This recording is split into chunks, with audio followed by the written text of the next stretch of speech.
was gonna. Anyway,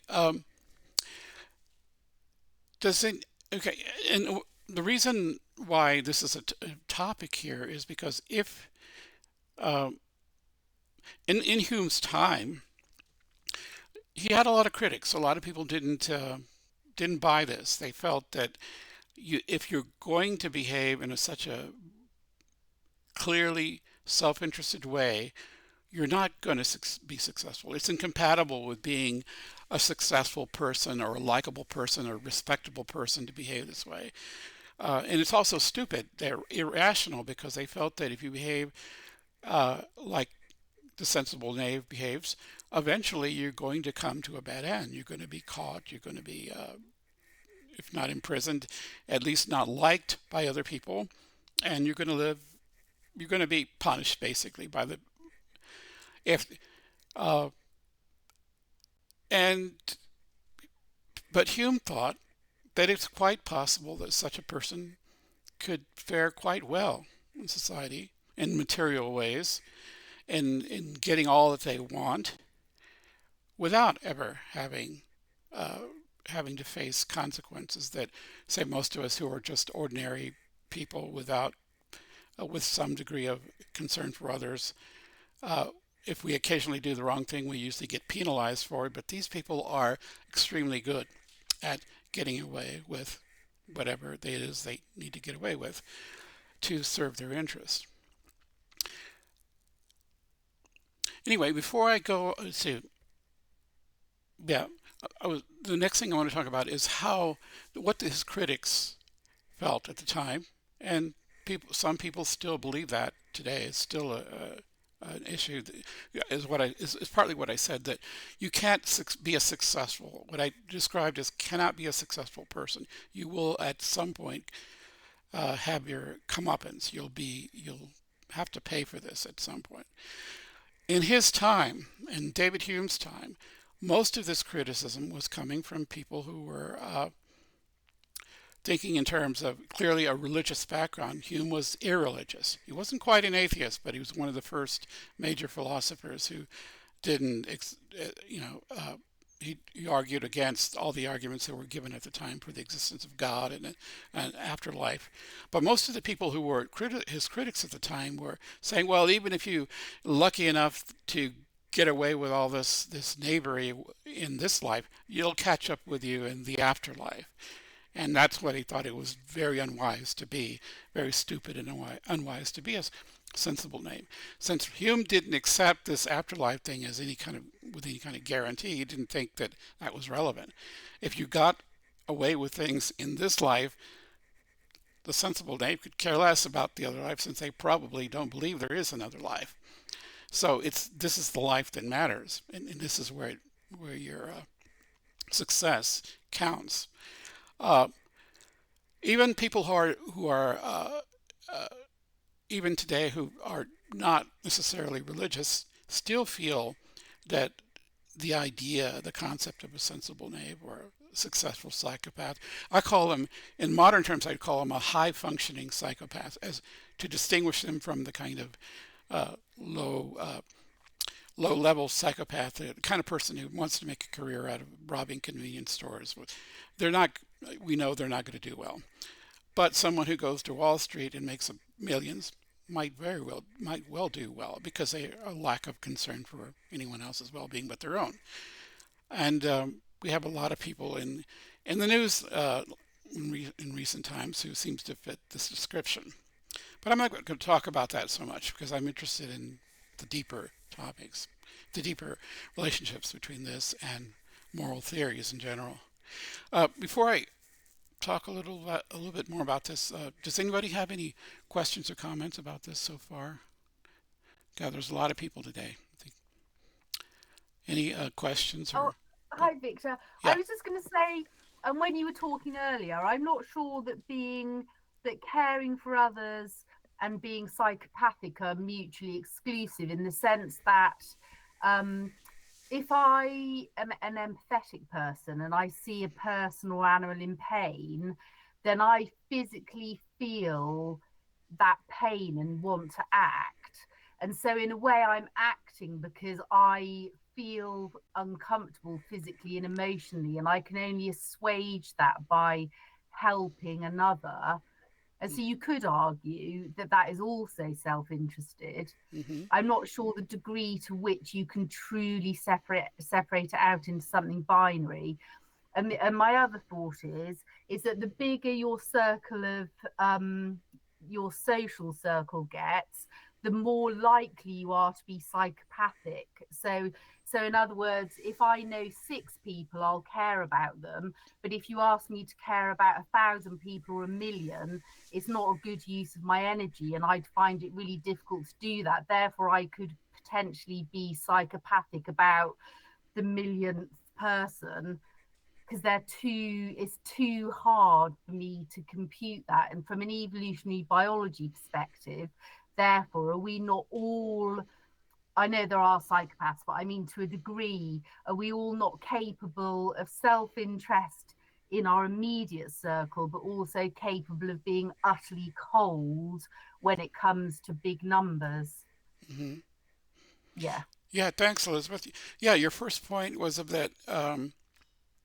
Let's see, that that uh, remind me what it was. It was about. Um, about.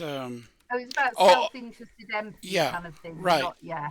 Yeah, self-interest. Yeah, actually, in one of the videos there in the right of by Joe Smalley, I think, or what was his name? Joe Foley. He talks about. Uh, like I said, I was discussing this theory. I'm talking about moral sense theory as David Hume's theory. Most philosophers actually don't agree with this. They actually think that we are all always fundamentally self-interested in everything we do. That's called psychological egoism. It's not the same thing as egotism.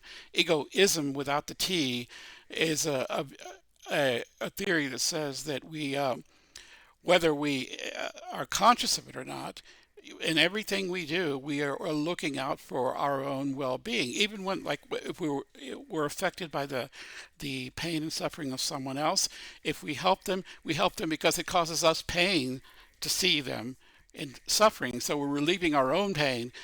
That's what motivates us to act, not the pain of the other person, because you don't experience that person's pain, except uh, you accept it in the sense that you observing their pain causes you pain, and that's why you react. So in a sense that all our actions, even when we think we're doing something to help someone else, are come back to self-interest. That's a theory. Now, some that can be argued with, but that's an opposing theory to David Hume. David Hume actually thought, and the more other moral sense theorists thought, that there is such a thing as really being concerned about the other person suffering.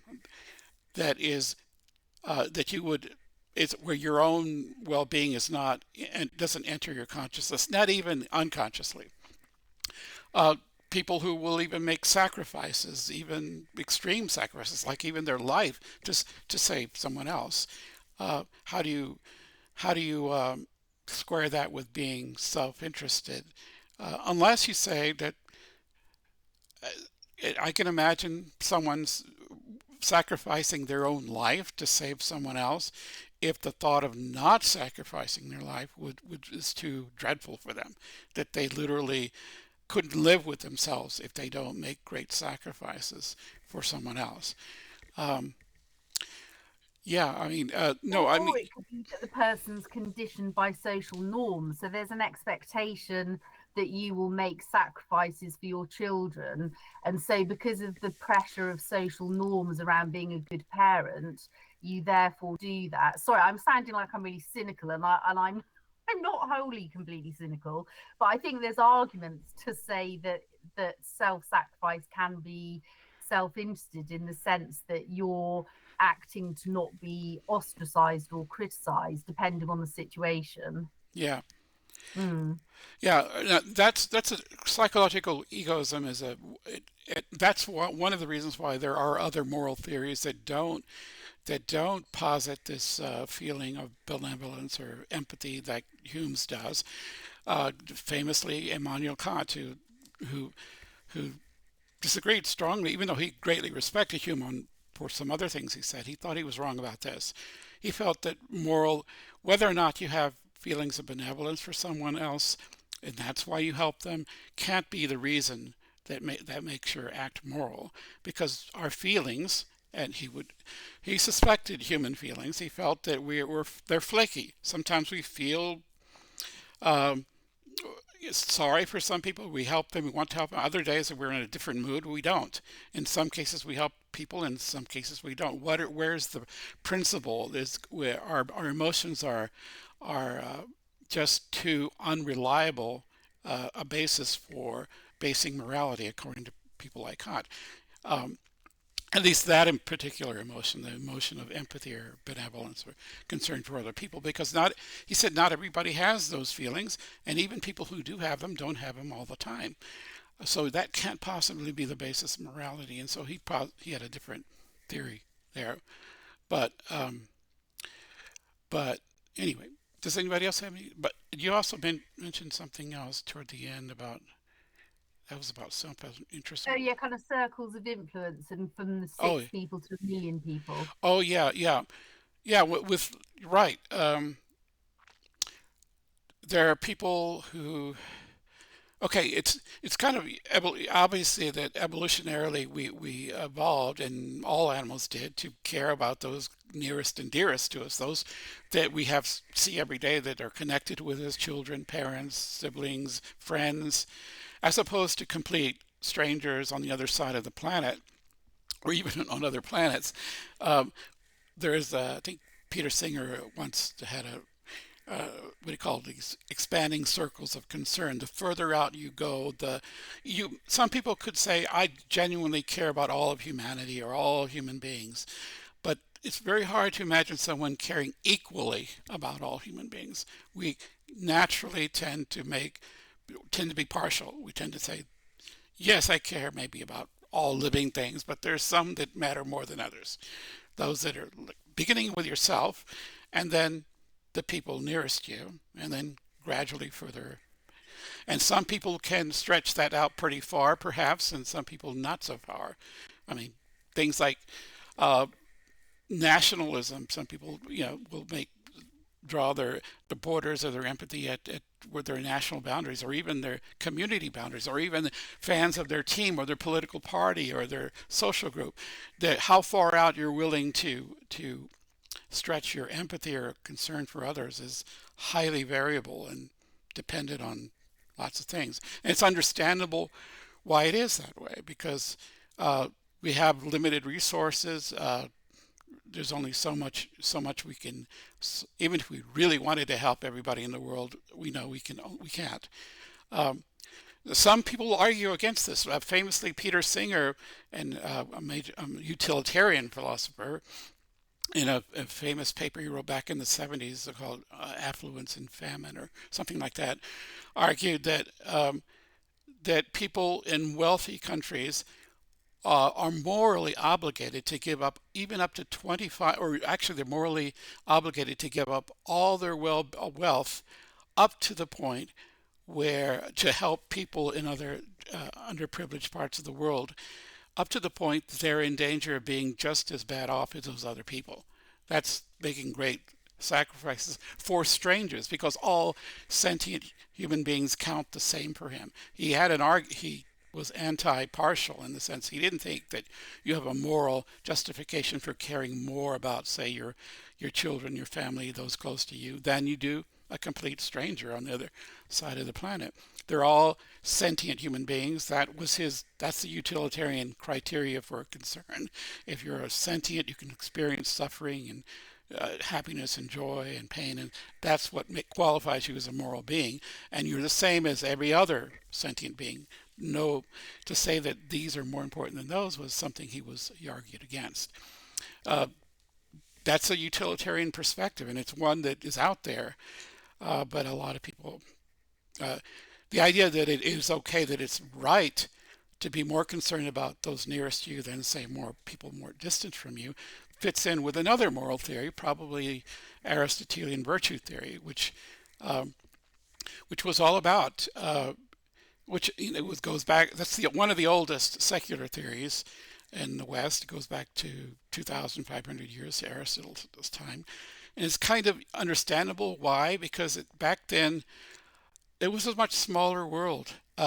People lived in city-states, and even the other Greek city-states were foreigners or barbarians, and your concern from them was minimal.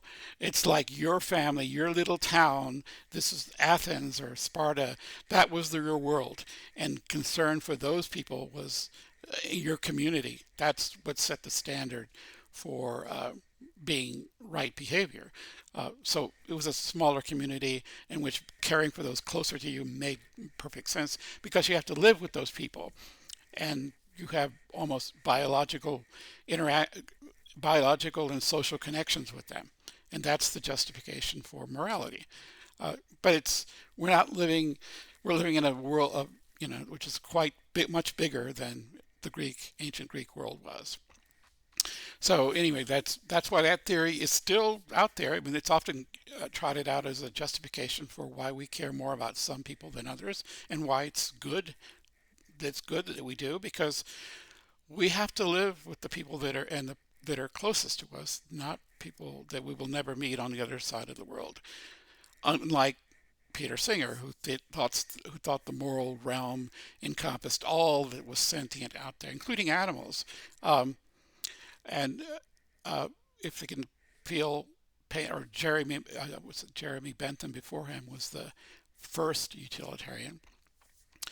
Anyway, that's one theory, utilitarianism, which bases its concern on whether or not you're sentient. David Hume's theory and the other moral sense theorists, he wasn't the only one, based it on just what he thought was a natural concern for other beings that is people almost everybody has to a degree, and the sensible knave of the psychopath doesn't, or has very little of it. And then there's Kant, who that's another story. That deserves its own topic. I'll mention him later, but I want to mention, just to put aside, because we're not talking about the theories that I'll just mention them because I'm sort of talking about them already. In the Western philosophical moral traditions, there are at least 4 or 5 major moral theories. I already mentioned one, moral sense theories, David Hume and Adam Smith, and there's a whole bunch of other, mostly Scottish. They call it sometimes called the Scottish school because there were mostly in the 18th century Scottish thinkers. The 2 most famous ones are David Hume and Adam Smith, and who are moral sense theorists. Then there's the utilitarians, who felt that it's whether or not you can experience pain and suffering or joy and happiness is what determines whether or not you have moral obligations to someone, and that the right thing to do was always to maximize the good pleasure and happiness and minimize pain and suffering for the greatest number of people. That's utilitarianism. That was one competing theory. And then I mentioned the virtue theory, which is Aristotle's old theory, which is largely that what's right or wrong is determined by your community and what you want to look virtuous. You want to be respected and looked up to and thought well of in your community, and that's what determines how you should behave. That's virtue theory. See, what's the other one? I'll leave Kant aside for a moment. Oh, there's of course one of the oldest of all, but it's not a secular theory, and it's called divine command theory, and that's basically religious based. That you want to know what's right or wrong, just look at Scripture. Now, look at your 10 Commandments, and that's it. Don't ask any more questions. What's right or wrong comes from some supernatural source. That's not a theory that we were talking about here, partly because it has a more complicated metaphysics. You have to assume there is a supreme being who dictates these divine commands, and that requires arguments that are beyond just moral ones.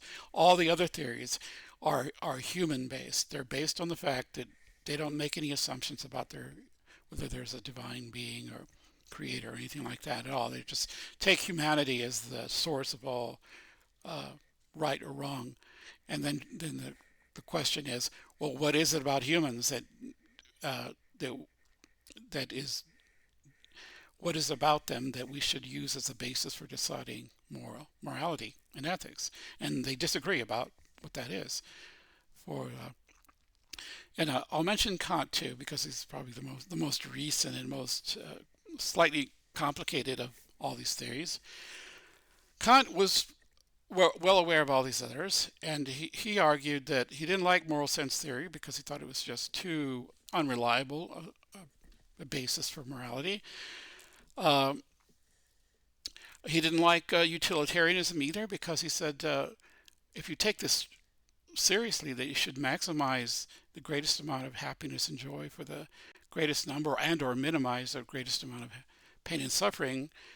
Um, if you take that seriously, you can get some pretty unintuitive, even offensive conclusions.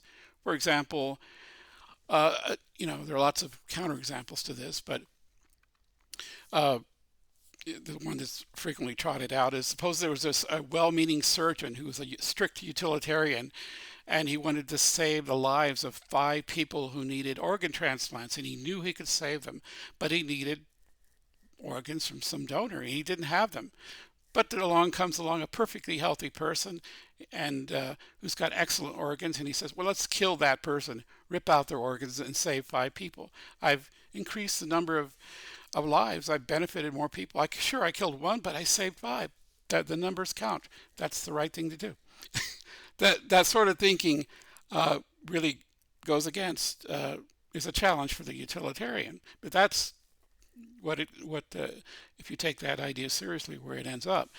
Now there are answers to this. One could defend utilitarians, and all these theories have their pros and cons, and their defenders and their critics.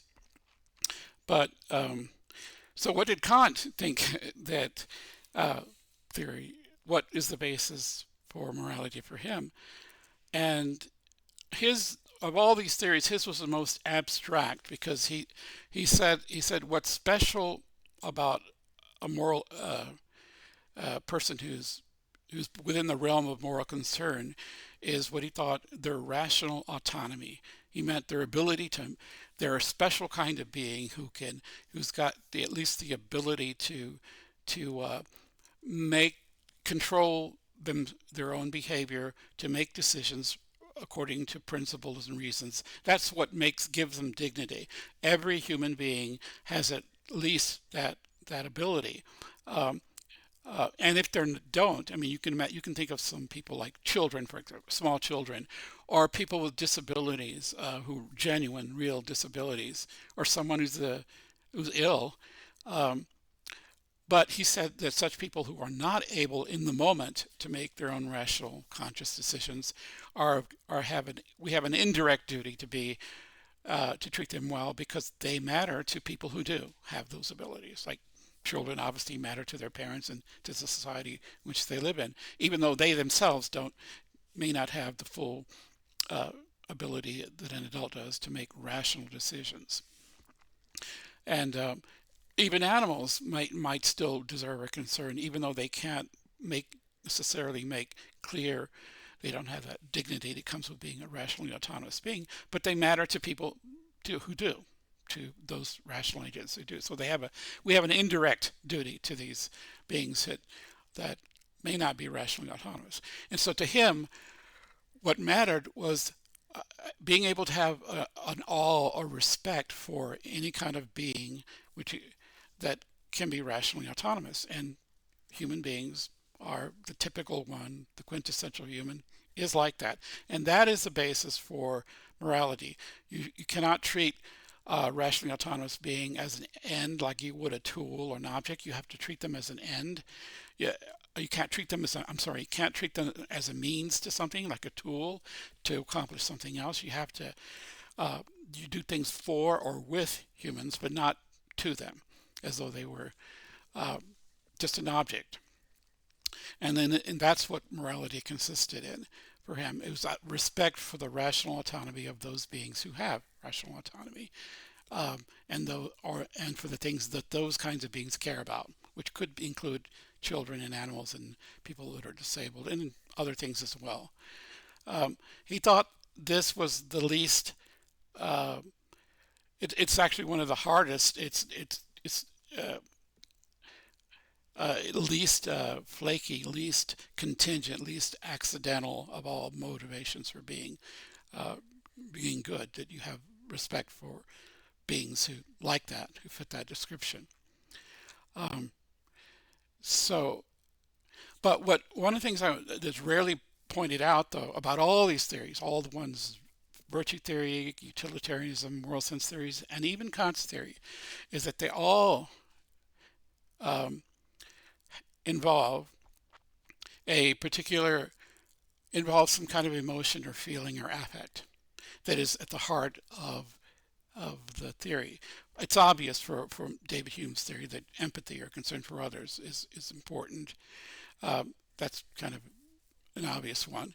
But in the case of utilitarians, it's sentience, being sensitive to pain and suffering or joy and happiness. That's a feeling. Those are feelings that have a being that can't be a rock or a stone or a mountain doesn't qualify, but an animal might, a human might for a utilitarian. Um, and for the virtue theorist, what is the feeling there? It's actually it's vanity.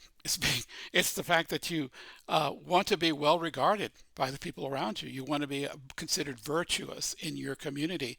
You want people to look on you, think well of you, and that's a feeling. And even in Kant's case, who is the most abstract of all these, uh, does invoke a particular feeling as the basis for his moral theory, and it is probably the most rarefied, and that's the feeling of respect. Respect is a feeling for him. You, if you're, which is kind of like an awe or high regard for something that that if you have no regard or you're not capable of showing any kind of amazement or awe or respect by the fact that you're a rational and autonomous being or by another one, then for him you aren't capable of being moral. He would say you're capable of behaving morally, but not being morally, because behavior all it requires is your behavior acts that you look like you're behaving well. But that's called legality for Kant's view, but that's not being moral, because if your motivation isn't the correct one, this feeling of respect for the moral law, for what he called the categorical imperative, which is the idea that you should never treat people as a means only, but always as an end. Or another way to put it is that, let's see, what's the other way? There are three versions of it. I can't remember one of the other ones, but it has to do with they're all grounded in the same idea of respect for an abstraction, the moral law, that you're a special kind of being, and that is ultimately why we should treat those kinds of beings with high regard. But so there's this feeling of respect. In the case of moral sense theorist, it's empathy. In the case of virtue theory, it's the concern that other people think well of you. In the case of the utilitarian, it's sensitivity to pain, suffering, and joy and happiness. But they're all involve some kind of element of affect or emotion. And if all those things are missing, if none of those apply, then we're not talking morality. And this is why, for example, you could say that AI or artificial intelligence, to the extent we don't, now it could get kind of fuzzy if say a robot behaves, and its behavior acts like a human being in every possible way. And someday, perhaps that will be the case. In fact, Thomas Metzinger, who specializes in this area, once said that there may come a time when, if our artificial intelligences begin to be intelligences, or in say in humanoid form, so they look and interact with us like human beings, if they start behaving like us in terms of having emotions that we recognize that way, we're going to come to a point where we can't help but treat them as though they were, as if they were deserving of the same kind of moral regard that we have for a human being. If the thing starts acting like it's in pain, even though it has none of the biology of us, but if it acts well enough, convincingly enough, we might start actually feeling that we can't treat it just any old way. The thing is we will sense whether whatever we think up here, we're going to start believing that thing is in pain, or that it can experience pleasure or positive states of beings. Uh, we already see this happening. I think we've talked about this in the past, even with things that don't even come close to being androids or robotic human-looking like things. People already sometimes behave as though they have some concern for the animate objects. That's even if they're just animate, they don't even look like a human or an animal. I think there's a famous. I talked about this. I think a long time ago. There was a there was a roboticist at the MIT who was studying the psychology of human psychology in reaction to artificial robots and artificially intelligent things that look and behave as though they're at least somewhat uh, intelligent and sometimes all it takes is for the thing to move and behave as though it had a purpose or an intention for it to trigger certain feelings in us. An example is one extreme example is this guy, and you can still find this on YouTube. This was years ago. This guy, I think he's in Australia. He had an old dryer, an old it was just it stopped drying, but the motor in it still span, and he hardwired it because he liked to see things destroy themselves. So he hardwired it. He took off. Normal dryers have a cutoff switch, so that if there's an imbalance, they'll shut themselves down. He hotwired it so it wouldn't do that. So he plugged it in. He put it in his backyard on a pallet, plugged it in, and he threw in a piece of transmission in there of a car, and then closed the door and then let it spin. And it had a lot of fun watching what happened. The thing started spinning and banging itself to pieces until parts started flying all over the place. Finally, it broke. The drum broke loose and the motor and started uh, dancing around the backyard until finally a belt broke or it shorted out and it finally died. Okay. And he had a lot of fun and he got 1 million views for this. But what was interesting is some people in the comments to that video started accusing him of being cruel, and he thought it was what do you mean? It's just a machine. But there were some people who were genuinely upset with what he was doing, and this has happened elsewhere. People who put their stuffed animals in the barbecue pit and cook and bake them, or run over a Barbie doll with your car. People sometimes are offended by these things. Now, why? What's going on there psychologically? It's not, even though mentally the thing is not a living sentient being, but these are things that don't even come close to approximating human form. Imagine what's going to happen when an android or a robot type thing that you can sit down and have a conversation with, and and are you going to say, well, it's okay to like throw it in the garbage or mistreat it? Uh, Thomas Metzinger says we're going to come to a point where we're going to have moral, even laws that say you cannot mistreat a robot. Because we're going to feel that it's the right thing to do. If the thing even sort of acts like like it's animate, it's going to trigger certain responses in us. Uh, anyway, let me pause here. Anybody want to react to any of this so far? I haven't even gotten to the real psychopathy thing. Any questions or thoughts about this so far? Yes, I have put my hand up a while back. Go ahead, Caroline. It's Carolina. Oh, I just thought it was interesting that you could almost use this argument for justifying corporations to have the rights that they're getting through the government, like donating money to political parties, for instance. yeah. That's all. So I'm sorry, what are you saying now? You're saying that what could be used to justify that? What you're arguing here about robots could be used for justifying corporations having Uh-huh. rights than they already do. Yeah. Um, yeah. Well, no one to justify. I don't think anyone's actually questioning whether someone has a right, either an individual or a group of. If they want to donate to charity, most people would approve of that. So that wouldn't be a Parties, which does have an impact on other people. right. Well, there's nothing wrong.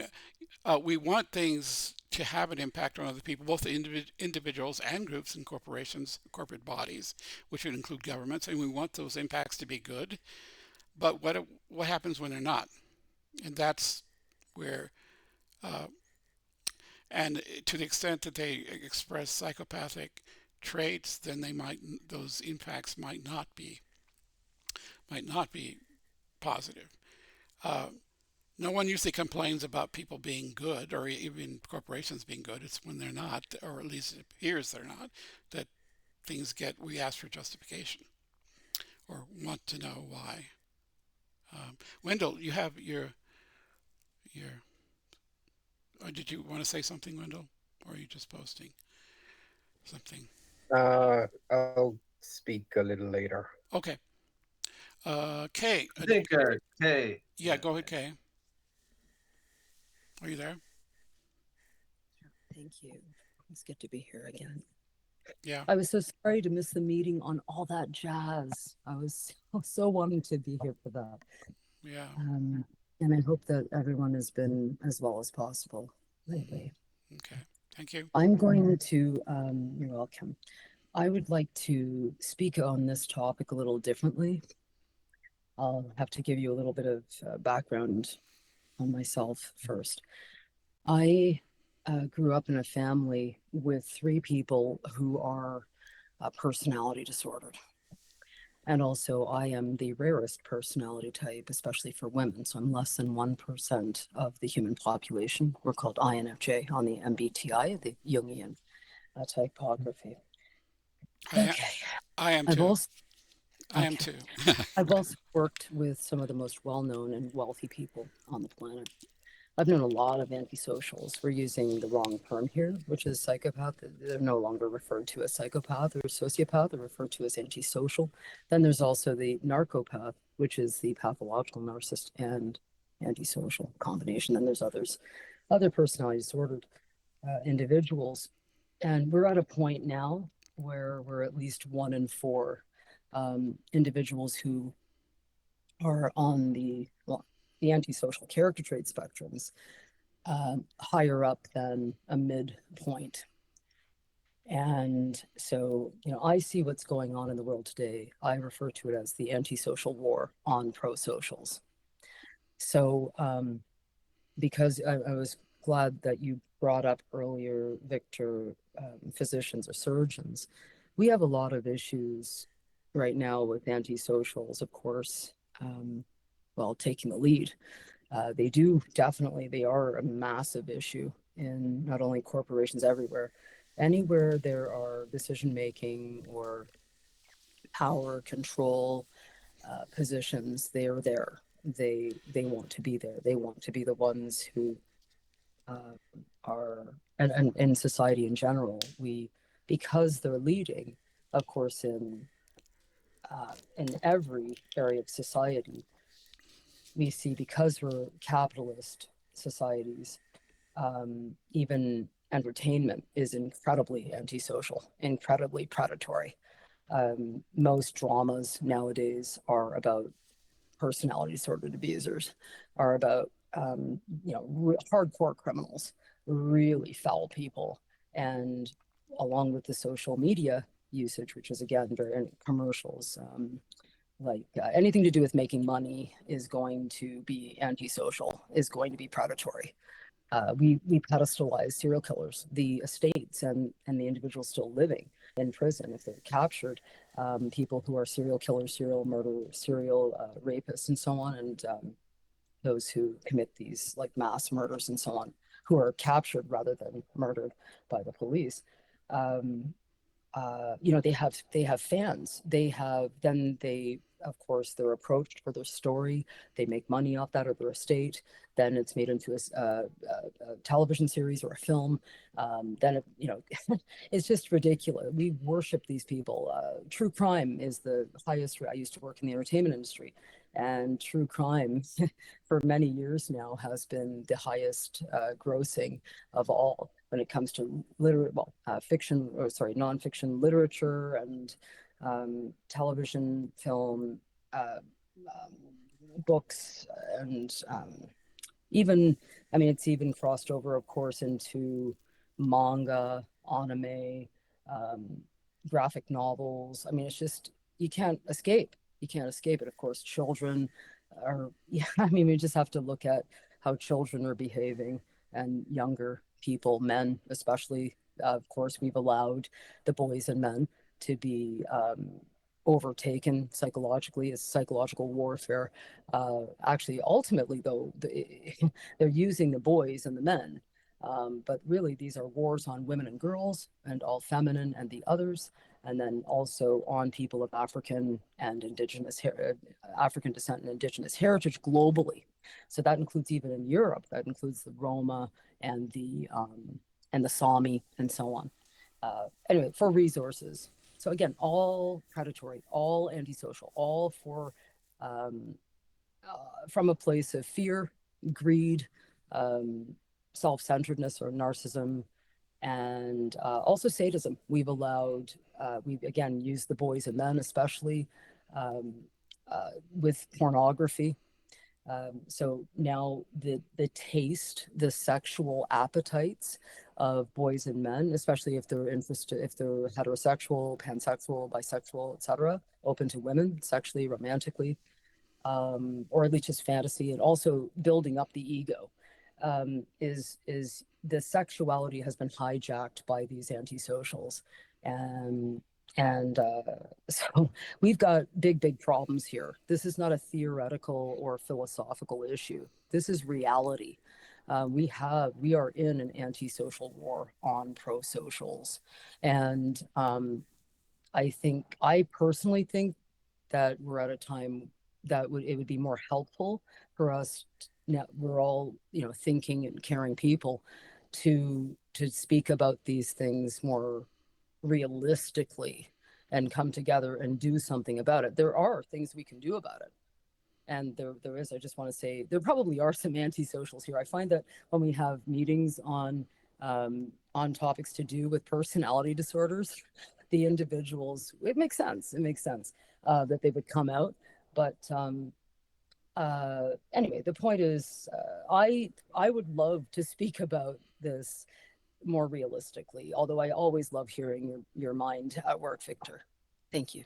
Oh, and by the way, if anyone wants to ask me questions about life, you know, about experiences living, like my whole life, I've had antisocials. Truly, I mean, I grew up with a serial killer too. I mean, I've known a lot of people who are very dangerous and very very ill. And now, unfortunately, again, you know, we're getting there. We're at 1 in 4 now. Not necessarily the pathological levels, but we're really getting there now. And we see that with all these shootings, little kids going out. Oh, it's anyway. And people online, we're allowing these lunatics online to take over the children, to take over everyone, have them kill themselves and kill other people and so on. It's outrageous. And we've known about this a long time. I think people like us should come together and work on this thing. Kay, I have a question. Do you think what you're describing, has gotten worse in recent times? And if so, why? Why do you think that is? Or has it always been this way? It has massively gotten worse. And why do you think? We see this, so like we have had this psychological disorders pandemic for hundreds of years. I mean, Arthur Conan Doyle, you know, Charles Dickens. I mean, you know, those people wrote about these individuals. We have been told by our artists, especially lately, like really great television writers, I have to say, have been warning us, film, of course, and so on, novels, but and we've known these people. We know these people. They're the best of the best of of actors, in our personal lives, and a lot of Yeah. them do attend Right. acting school, finishing school, Right. modeling school, Yeah. etc. But anyway, what has caused it, of course, is greed and fear. But those, It's but been but those things have always been around, and it seems like. no, more people have had the taste, right? More people are mimicking their masters. More people want to have, a house, in Monaco, or etc. Want to have a yacht. Okay. Want to be able to buy people to just have that experience of murdering them, Yeah. just or to rape children and so on. Just to have those experiences. So many men they're raised to be competitive, and like, again, good state slaves for the economy, for capitalism. So because and also too, we really see it in these families Sorry who, to interrupt, but do you mind if oh, we crown this back into philosophy? Because otherwise we're going to go off on sort well, of I was going to sociology bring up and psychology tangents a I bit too hear you, much. but I'm going to bring up religion and military, Hmm. because see, if do you see the tie-in? Hmm. If we pedestalize Yeah. the military family and Yeah. the, Okay. the religiousness, that leads to a lot of people Uh, who are uh, extremist religious are also personality disordered, are uh, antisocial or neuropathic. It's okay. Kay, I yeah. want to let some other people talk, but do want to say something about just as a footnote about going back to David Hume here. Uh, his idea of a sensible knave, or the psychopath back in the 17th century, it actually, as I said, there was a critical reaction to what he's saying by many of his contemporaries, who felt that the kind of person he's describing is not very smart. They're going to come to a bad end. Um, but there were people who supported him, and interestingly enough, one of the greatest British novelists at that time, Jane Austen, had illustrated in many of her novels exactly a sensible knave. In one of the articles I put there about Charles Pigden, he analyzes some of the characters in Jane Austen's novels, especially her last novel, Persuasion, in which she describes a character, Mr. Elliot, who basically exploits the people around him. He and But here's the thing: it's not like, unlike, she was criticized for making this character. Uh, they thought she was being sympathetic to him by saying that, well, he gets what he wants. He gets rich by exploiting the wealth of women that got involved with. He basically exploits the women in his life, and he gets away with it. He doesn't. Nothing bad happens to him. Particularly bad happens to him in the novel, and what she was essentially illustrating the reality that Hume was pointing out, that there is these beings do exist, and she did it quite well in her novels. It's just a footnote that all this concern with people exploiting other people in their own self-interest is been noticed a long time ago. Anyway, Wendell, you want to say something now, or not?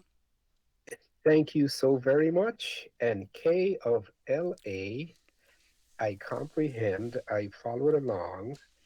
Um, I don't have any qualifications. I'm just a human trying to trying to figure stuff out. Um, my disclaimer is I am not attacking any person, so there's no need. I think in the when you started speaking, I think uh, if you would call it a hit dog, made a comment and possibly left.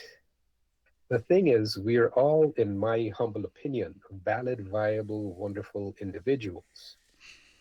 Now we have what I call different personalities based off of um, nature, nurture type situations.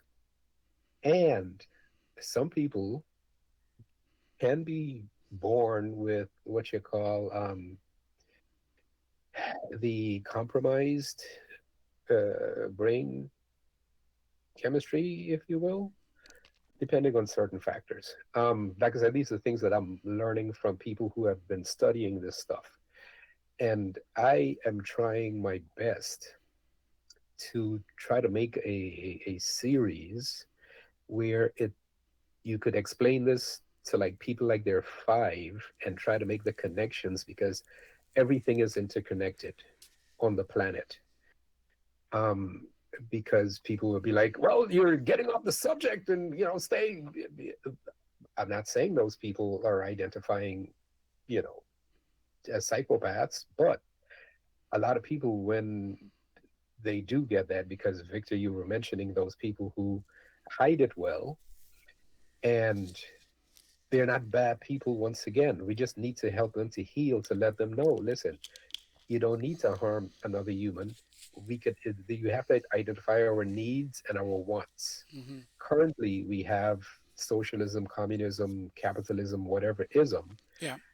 um, combined with a whole bunch of other stuff, which happen to be false concepts, Hmm. like um, like religion, whichever one it might be, because some of these gods instruct their followers to harm or collect taxes if they don't convert. It's a bunch of stuff. We're not bad people. There's Okay. no Okay. evil gene. It's just people, because once again, Uh-huh. if sometimes you're conditioned to believe that you are a failure if you don't, you're less than a man if you don't Hmm. make this money, and Okay. that's your driving goal, then that's what they're going to do. They're going to be like, hey, I've got to, Okay. exploit. It's like Okay. the, Wendell, one of the things you said that okay, as you said yourself, and I think David Hume and many psychotherapists would agree. Some people simply are born without the ability to have these feelings. If that's the case, then how can you teach them to have feelings? It's not clear you can teach people to have certain feelings. Like you either have them or the ability to have them.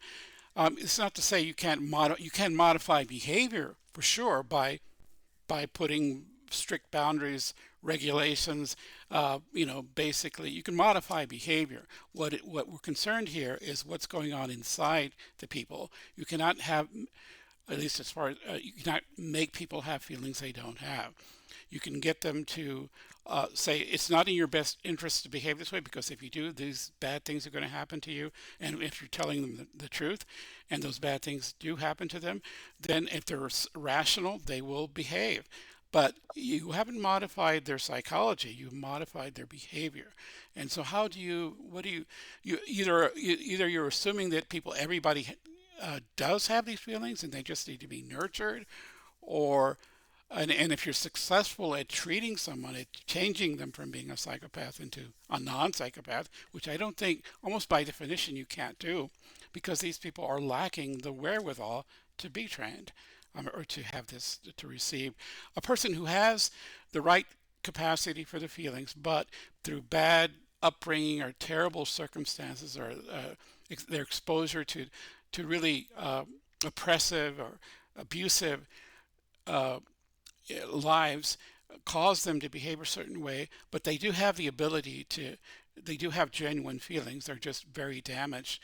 I can see those people benefiting from some therapy, but the psychopath, almost by definition, doesn't have these basic feelings at all.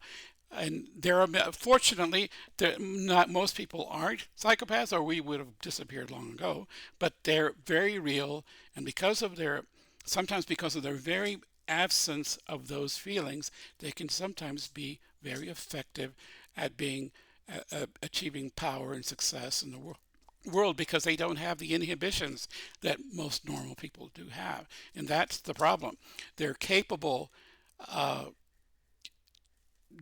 capable of great damage to society because of uh, they they're often, as I said, in positions of power. may And I offer a theory? yeah, All right. and then I'm going to let Mike and the Jack go ahead. Thank you. Thank you for your patience, folks. Okay. Since we have already established that if they're born with a chemical imbalance, we have done enough with uh, dietary things to know that we need well, all these little things, magnesium, selenium, whatever it is that we need for the proper brain function. We also need good rest where, the brain could process whatever it needs to process. We can also change, like I said, the diet, because right now, currently, we have a diet that's rich in animal stuff, which may have some of the things, but not in the proportions as plants, because that's where all the protein comes from. Well, anyway, we could, like I said, it's not just one thing that you could put your finger on. Now, for those who refuse, because you could show them the exponential factor, whereby, let's say you just want to go, get your flamethrower and just set it off willy nilly in a crowd.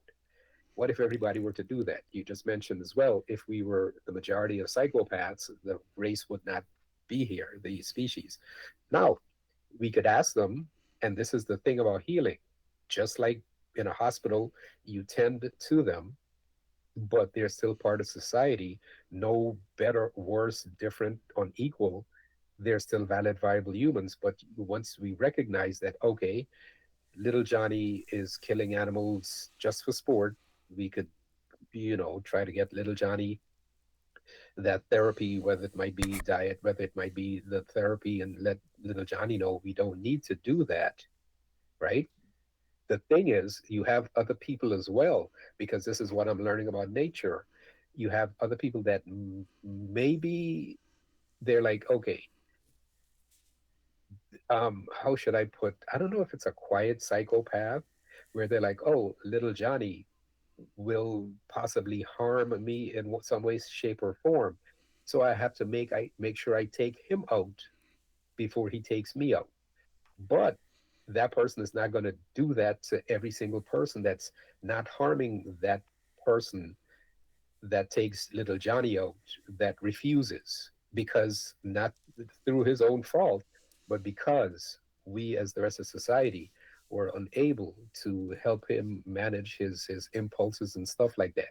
Granted, Kay also mentioned, and it's, we're romanticizing psychopathy, where if you were to show somebody just, I don't know, doing something, it's not as exciting as the bombs and the glory. I think, what's his name, in what is it, the whatever Oscar award that was, where Marlon Brando asked the wonderful human to receive the honor, his best Oscar, and they said they had to restrain, who was it, the big tough guy, whatever, John Wayne. There you go. I mean, why? Mhm. I mean, granted, when you look back on society and you're like, oh, the cowboys were the heroes and the Mhm. Indians were the savage. Mhm. Yeah. Anyway, Okay, Mike. like, I'm going to let you folks, Mike you talk. folks are wonderful. I shut up. Okay, Mike and then Jack. Go ahead, Mike. Okay, so the theories that you were talking about, I mean, they all so some of them emphasize duty, some of the theories seem to center around who you're close to. You tend to prioritize people that you're close to the most, and there's some selfishness involved. Well, I keep using the word some because I think I mean, as a general observation, it seems like most of the theories emphasize just one of those aspects, but I think in reality, behavior is some combination of all of that. But I think, Victor, is what you're saying, that a true psychopath does not actually feel duty, does not actually feel closeness, and does not, and is completely selfish. It seems like that pretty much would define a psychopath, Yeah, and but that's kind of but there's one that other. that's so But that's the. Well, I'll just finish and then okay. I think that's kind of the empirical Uh-huh. uh, way Yeah. of well, looking at this. And um, well, what's the but okay? So how do we fix all this? Okay. That's the prescriptive. Yeah. Right. There's one thing to add to what you said. Yeah, you're right. They're lacking all these moral feelings, which what under whatever theory you want.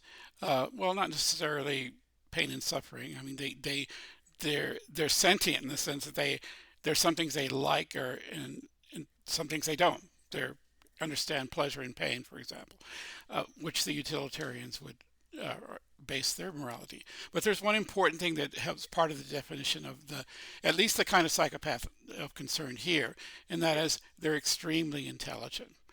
You cannot be a stupid psychopath. There are people who are dumb and behave badly. Those people are limited in the amount of damage they can do.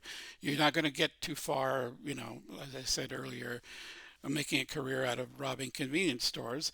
But if you're very good at it, you can extort billions from Wall Street, as there have been people who've done that.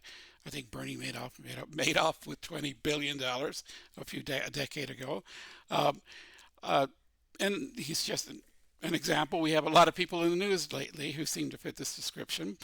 What I'm saying is that the kind of psychopath that's toxic, that's most the danger it has to have a high degree of intelligence and ability and know-how, and what Hume calls, he was sensible, but by that word he meant savvy. He knows how to manipulate the system and other people. If he doesn't have that, he's going to be of limited danger. I mean, so that type of person is not going to really care about any kind of moral theory. So it really comes down to, how do you stop this sort of person? And I don't see an alternative other than if the laws can somehow be set up. And that typically because only the law. I mean, the psychopath is still going to be, however smart they are, they're still going to be constrained by the law. So if that's really the only buffer that I can think of, if they're just incurable. Because I mean, it seems like that what this discussion is about is not so much, well, okay, we've carefully defined what a psychopath is. That's good. But how do you stop one? What's the prescription? Mm-hmm. Well, I don't know. Well, I agree with you. It probably going to have something to do with law and constraint of some sort. But I'll get to that in a moment, toward the end. I'm not that I have the answer, by the way, but there are some thoughts about it. Go ahead, Jack.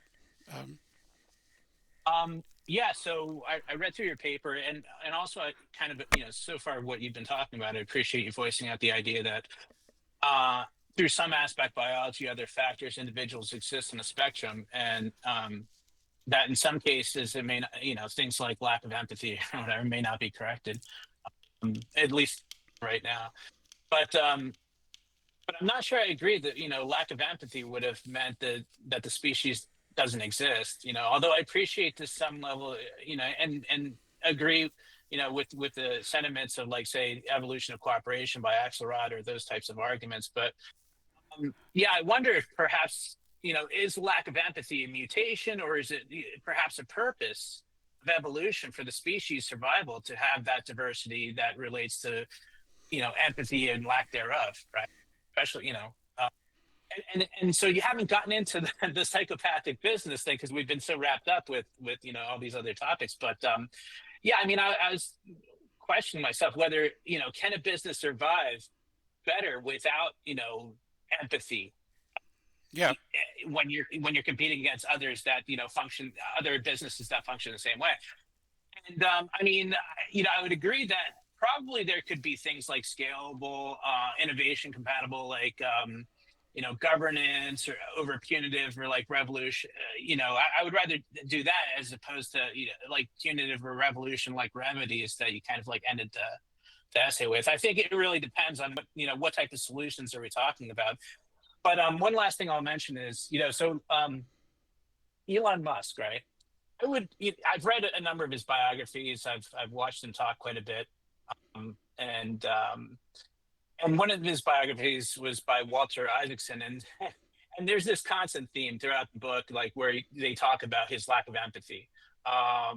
Let's see. So his like ex-wife said the main thing she missed in him was his empathy. He's a great man in a lot of ways, but it's that lack of empathy that always gives me pause. During a drive one day, she tried to explain to him the concept of true empathy. He kept making it something cerebral, and he explained how with his Asperger's, he had taught himself to be more psychologically astute. She says, no, it has nothing to do with thinking or analysis or reading the other person. She said it involves feeling. You feel the other person. He concedes that it's important in relationships, but he suggested that his brain wiring was an advantage in running a high performance company. The strong will and the emotional distance that makes him difficult as a husband, Justine conceded, may be reasons why he's successful in running business. His brother, like, essentially kind of said something similar. He said empathy from his brother, kind of like seeing his Elon's behavior over the years. Said empathy is not an asset. He knows that his brother saying, I know he knows I have the empathy gene, but unlike him, it has hurt me in business. Kimball says. It thinks when you remove empathy when you're playing a video game, there's no empathy, and that was kind of like he was associating how Musk does business in terms of playing video. And then lastly, the president and CEO of SpaceX, Gwynne Shotwell, who's kind of like Musk's right-hand person at SpaceX, said Asperger's can make a person seem to lack empathy. Elon is not an ass. And yet sometimes he will say things that are very assholey. She says he just doesn't think about the person impact on what he's saying. He just wants to fulfill the mission. Elon is not the one looking back and being sentimental. She said he's not good at that type of empathy. So yeah, that's it. Thanks. Yeah, thanks, Jack. Actually, you point to something that kind of answers, I think, part of the reason why perhaps maybe what Kay was saying, why there's been an increase in the sort of type of character in recent times. And it's partly to do, I think, with the fact that we live in a society that rewards people who are see, the reason people get in these psychopathic characters getting these positions is precisely because they're very focused and very good at getting stuff done that without the normal inhibitions that normal people who are worried about, well, how's this going to affect other people? How's it going to affect the environment? How's it going to, they're a real concern for the global picture is what these people lack. But that makes them very good at accomplishing certain things like creating wealth or even running governments or solving how to deal with a pandemic or certain tasks that the society has that they require focus and attention. Some of these people are rewarded because they're good at problem solving. If you can narrow your problem to this is what we want to solve. We want to make a lot of money. We want to improve the economy of the country or whatever. Whatever your goals society has that can be that needs a certain kind of, to be honest with you, ruthless person to carry the torch. These people are like built for that, or especially built for that task, and they're, as I said, successful. Can you? That's why we have so many of these people around so much. Why the topic is even, why the topic is in the news so much. And of course, you have these very top-notch psychopaths. Then you have a lot of wannabes, people who admire them, who want to be like them, but maybe aren't quite as capable as these people like Musk and Bezos and Bill Gates and a dozen others, or all the people that Epstein surrounded himself with, for example. Maybe not all of them. There are some people, but there's an element of this in almost everybody that surrounded him. So what can we do about this? Well, partly it's because we live in a society that values what it is that psychopaths produce. We want efficiency. Elon Musk tried to practically wreck the Social Security system and a bunch of other things. Everything he touched, he sort of wrecked because he was very focused on. Turns out he was incorrect, but like fraud and abuse, for example, which wasn't there apparently, but that's what he was trained. He's good at rooting out anything that gets in the way of accomplishing a certain task. He's a genius at that, and we value that.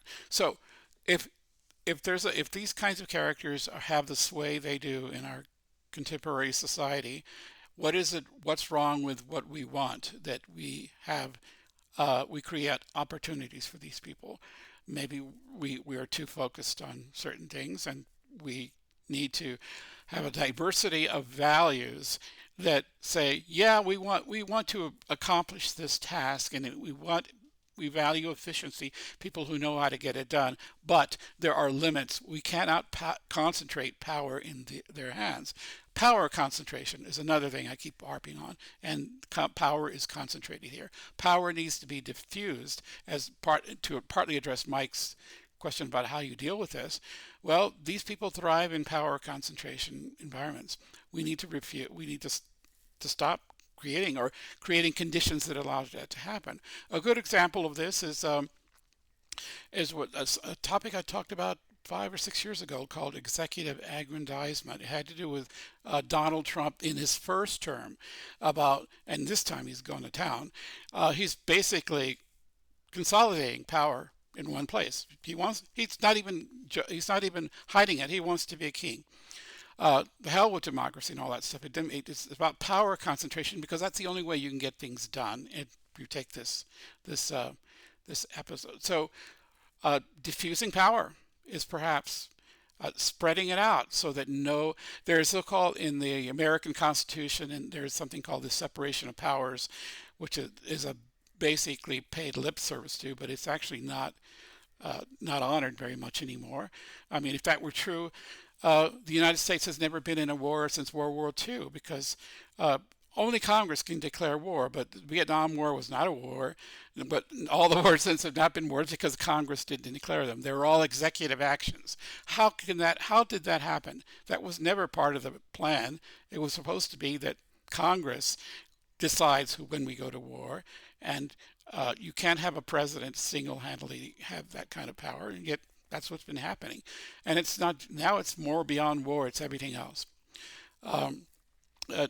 Power is being concentrated. So if there's a way to a suggestion, I don't know. I'm not actually very hopeful that we're going to be able to do anything about this, but if there is something that can be done about it, it's to do something about the environments in which these kinds of people thrive. And those are environments where there's extreme power concentration. Why do we let that happen? To some extent, it's been happening long before Trump, by the way. It's been building over decades, but now Trump is the pinnacle. Can things get worse than Trump? Way back when George W. Bush was president, I used to joke to a friend that this is it. We can't get worse than this. This is the worst president we could ever have. Well, I was wrong. It could get worse. And what comes after Trump, I don't know. I don't know. Anyway, Wendell, go ahead. Thank you. We can dismantle the economic slavery system because we have created it. I put in the chat, no more empires when this one fails, because that's what we've continued to do. And empires run their course. They think they thrive and then they all fail. And then they have the oligarchs and the minions who are trying to maintain it for as long as possible. Whether that's psychopathy or not, it's not up to me to decide. But even, I don't recall it correctly, but it's some troop of primates that they caught, I think, either on camera or they got the end results of where they unalived one of the troop members who was displaying these kinds of, on social type behaviors, and they unalived him. So I think that was probably the first time that they observed it, the researchers, which, they're surmising it could have happened at different times because the rest of them got tired and, they had the final straw and that was it. They voted him out. And then of course, we as human beings, we could decide Who says we got to buy and sell? Who owned the first anything? I was mentioning, I think it was at the Berlin conference, where the continent of, what we call Africa was divided up amongst the colonial powers. And then, of course, you had the psychology where it was the Hutu and the Tutsi.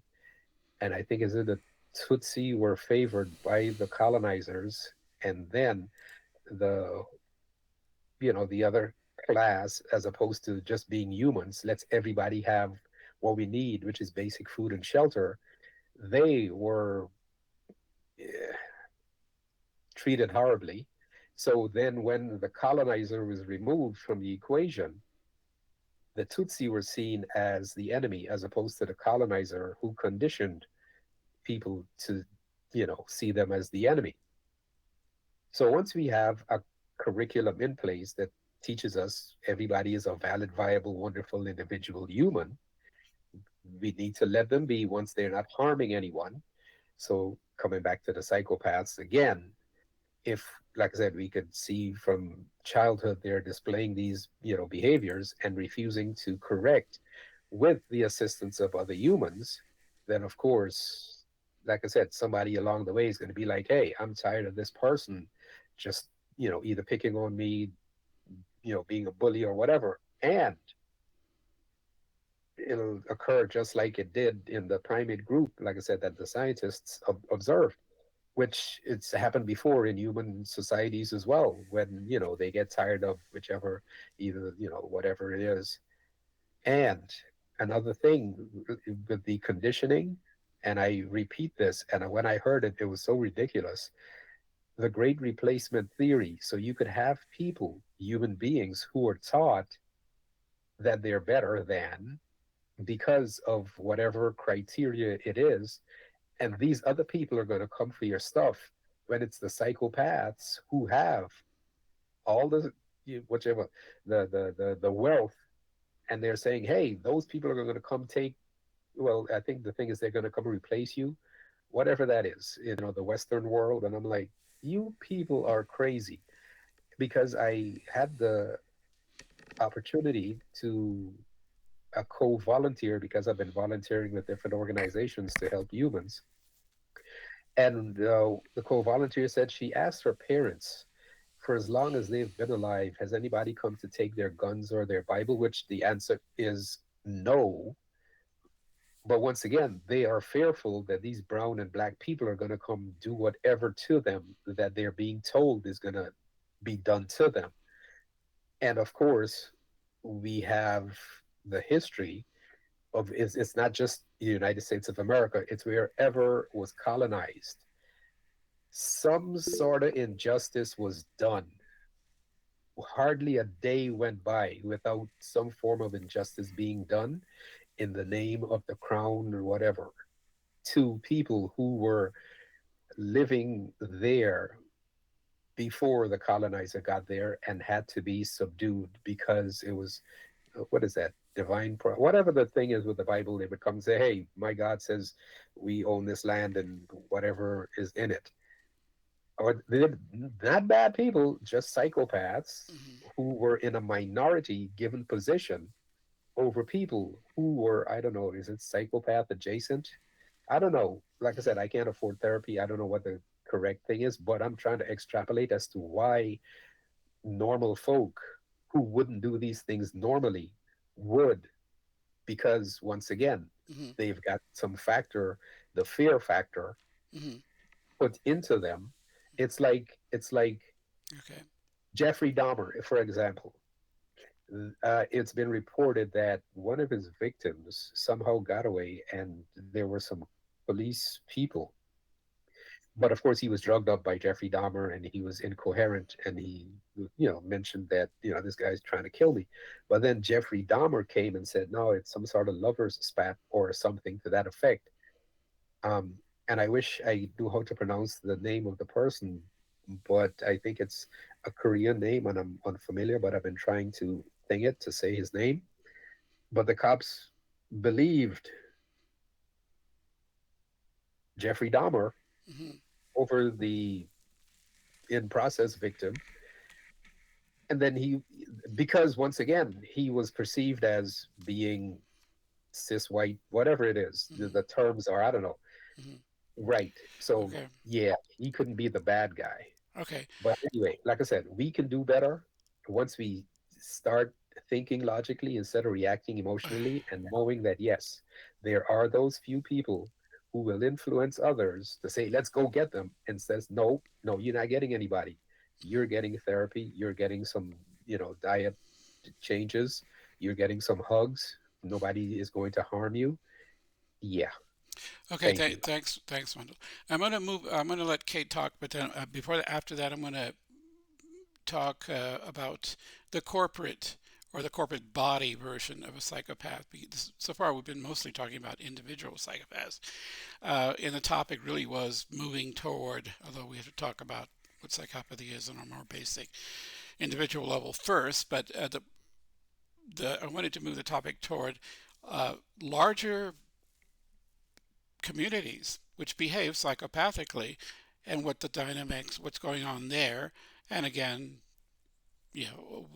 what if anything can be done about it. Anyway, but before I get into that, go ahead, Kay. Thanks. I just wanted to mention, yes, I wanted to take it away from, individuals and well-known serial killers. But I hear you, Wendell, your points, and Jack, and so on. These individuals are actually quite common. I'm not speaking only about pathological level antisocials, right? And there's several antisocial character trait spectrums, right? Not just what we call like antisocial personality disorder, which again used to be referred to as psychopathy and sociopathy. And I would add narcopathy to that as well. And there's several other personality disorders that antisocial is part of. They're usually under the cluster B category, but there's A and C and so on. I think probably most people here seem to be really educated on this. It's excellent conversation. I'm grateful for this. But these people are everywhere, like antisocial individual. They'll get away, whatever they can get away with, right? So there's like I grew up in a household with 3 personality disorders individuals, and throughout my life, I'm the most targeted person. So that means Victor is you as well, but you being a man, probably aren't targeted nearly as much.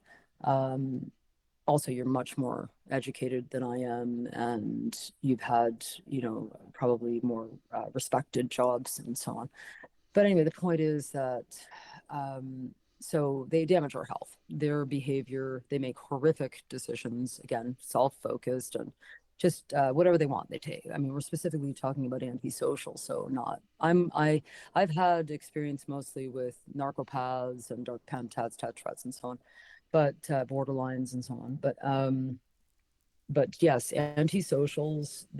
My father was a narcopath, very similar to Vladimir Putin, a little bit even like Donald Trump. I know I could actually have a conversation with Trump and understand. I do actually understand him. It's a shame that we've allowed our standards to drop. So just like what Elizabeth typed there, indeed, we have come sort of like that boiling toad theory. Over time, we've come to just accept this behavior. We're not outraged at these school shootings and so on, too. That's another gauge we can easily use. But because our standards have dropped so low, they've gotten away with so much. So yes, look at what we're dealing with throughout society, obviously. This is all caused by the fact that we put up with this. And we don't have to. There's the coercive control abuse laws. We can expand those laws. We can demand that they be expanded, and so on. Like there are many things that we can do. There's just not enough people who care. We've allowed ourselves to become, again, more antisocial. The percentage of the human population, let's say like 10 years ago, it was still mentioned. I didn't agree with this, but the disordered and the other antisocials in the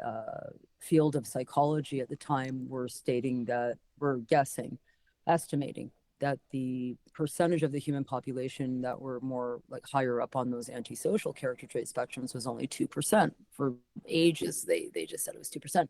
But then a few years ago, in 2018, they had to admit it had gone up. They had said 16, whereas myself and other people who seem more progressive in that world, that field, are, we thought it was more like 24%.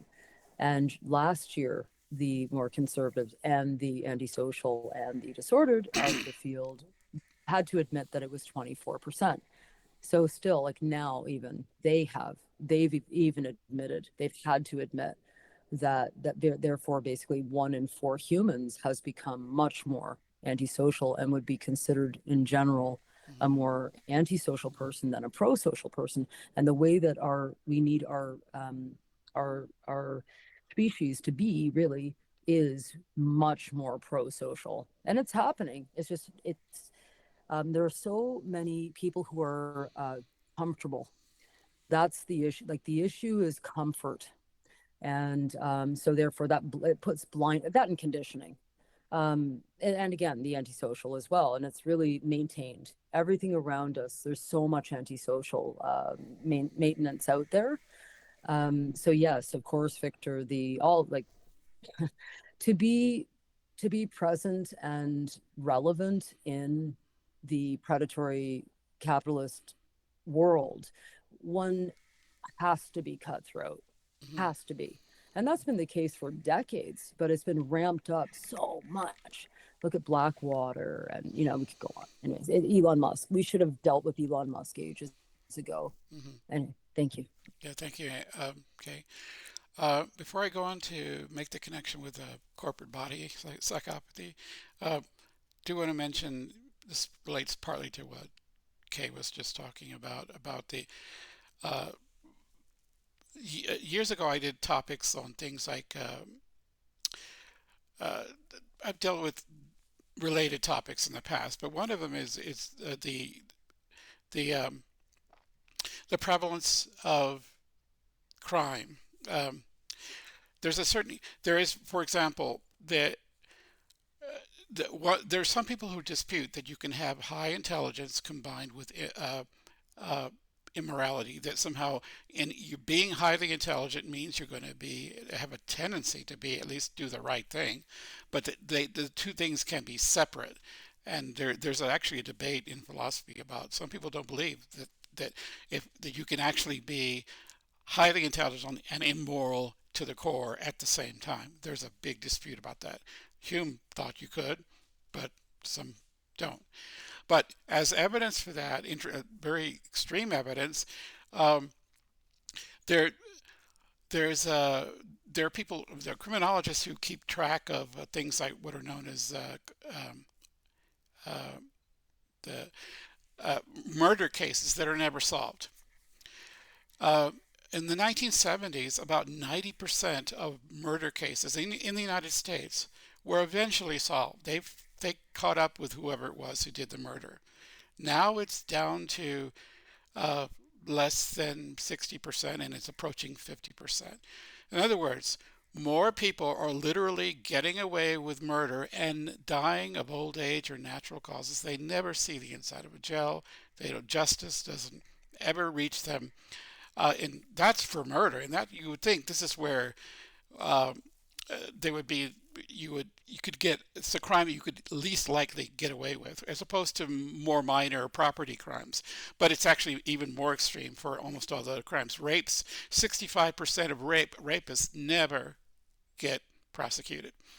And 40% or more, and the number's increasing, of murderers never get prosecuted. And this is increasing over time. And this is in the United States. So how is that happening? The criminologists are saying, well, partly it's because our law enforcement is weakening. We're not funding law. Detectives, for instance, are being forced to handle way more cases than they can handle. Resources, law enforcement's not being funded. Another reason is that there's just an increasing number of psychopathic individuals out there who are exploiting the weaknesses of our society, knowing that they discovered they can get away with crimes, and they're taking full advantage of it. And this is happening pretty much everywhere, but I'm focused pretty much on the numbers for the United States. So where is this going? I mean, and by the way, it's even worse. The bringing people, arresting people, and bringing them to justice is even less likely to happen the more educated the criminal is. In other words, if you're robbing a liquor store, you're probably going to get caught. If you're making a lot of money on Wall Street, you probably won't. It's like white-collar criminals get away with their crimes almost 80 to 90% of the time. So I remember when I was a kid, we were told, crime doesn't pay. That's actually not true. It does pay if you're smart about it. Just like any other career choice. If you're going to be very smart about it, you probably will do well. Criminality is no different. The smarter criminals are getting away with it in increasing numbers. Less than 10% of white-collar crimes ever get solved. And even serious crimes like murder are increasing. Anyway, so much for that. I do want to relate to or talk about the why I called it about what is corporate psychopathy, corporate body psychopathy. By corporate body, I mean any large group of an association of any sort that has the power that has a significant amount of power to affect the lives of people who are not part of that group. This obviously includes government itself. It includes, obviously, for-profit corporations, especially the biggest ones. It even it involves not-for-profit corporations. The United Nations, during the pandemic, did some pretty horrible. The World Health Organization, for example, made some pretty horrible choices, in my opinion. I talked about it in the past. It's just about concentration of power in the hands, in this case, not individual, but a large group that has its own internal structure that, like a psychopath, the analogy with the psychopath is the psychopaths can care about themselves, and they can even care about maybe a very small circle around them, or at least be concerned because they know that if they don't care about their close associate, that might badly affect their well-being. So that's why they care for their associates. Maybe not because they care about them, but because caring about these close people to them is going to benefit them. Large corporations are that way too. They have unlike normal biological, psychological beings, most of us, they don't have, there's no such thing as corporate feelings of empathy, of idiot. They can't feel pain or suffering. Not the corporate body. We have a legal system that actually grants corporations some of the immunities which we don't grant individuals. If a corporation commits a crime which results, say, in the injury or even death of many people, no one in these corporations, they have immunity from prosecution. The most they could lose is maybe a fine or money, which, if you have enough money, is a minor penalty for these organizations. It's a slap on the wrist.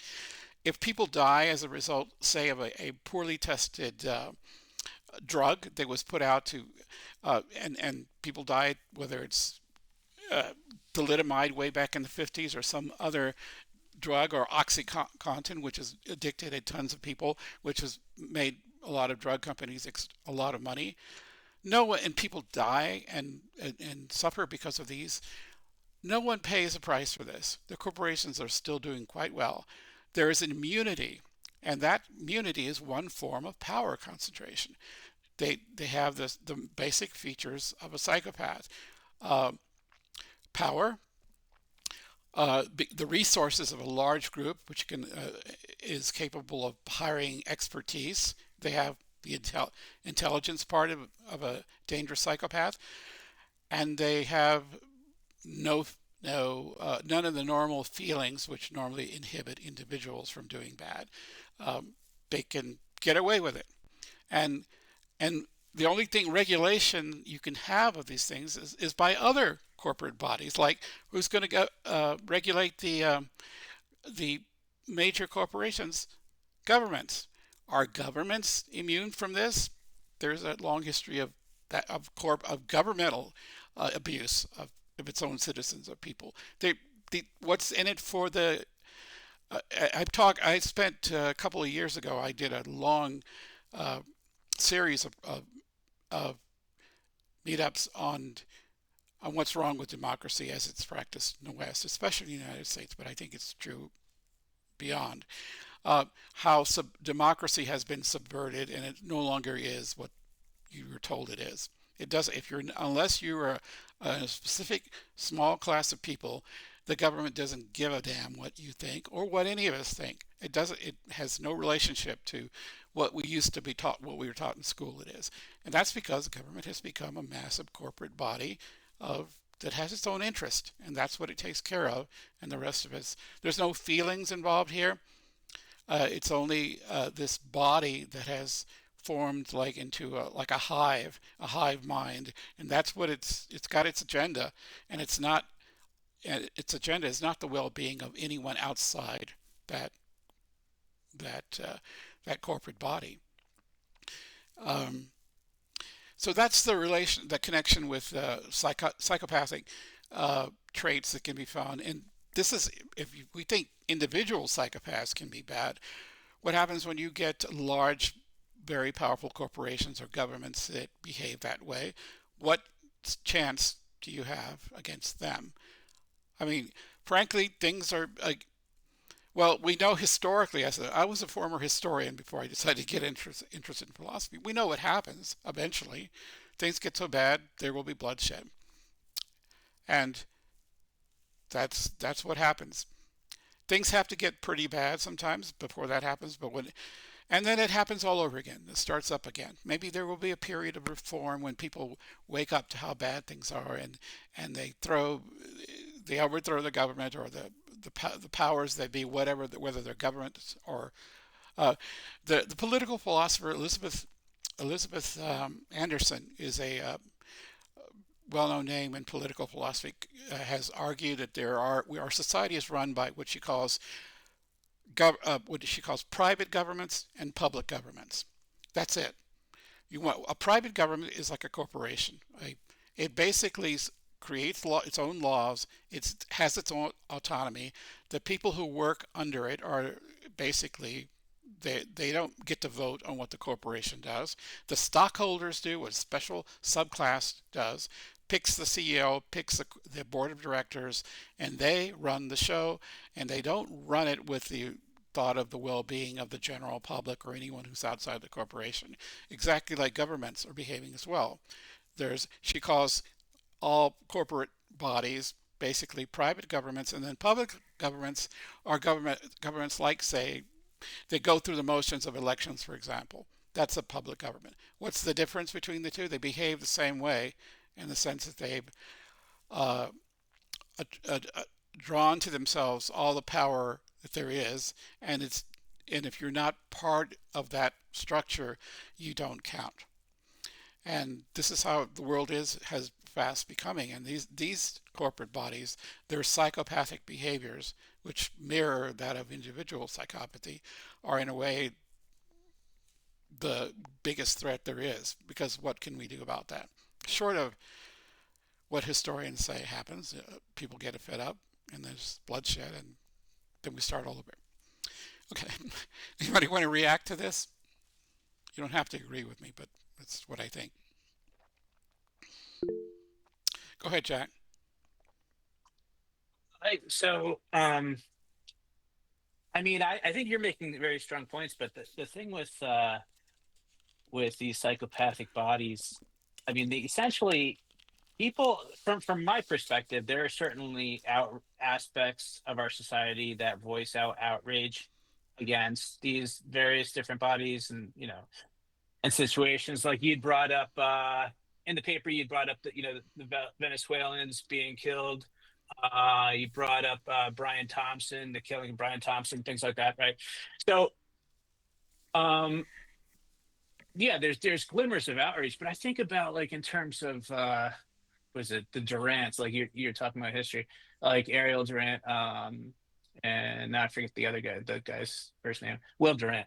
The what is it, the lessons of history, where they talk like in one of the chapters was about economics and how like there's essentially this ebb and flow, right, between those that have and those that have not, and there's like this balance that's constantly going back and forth.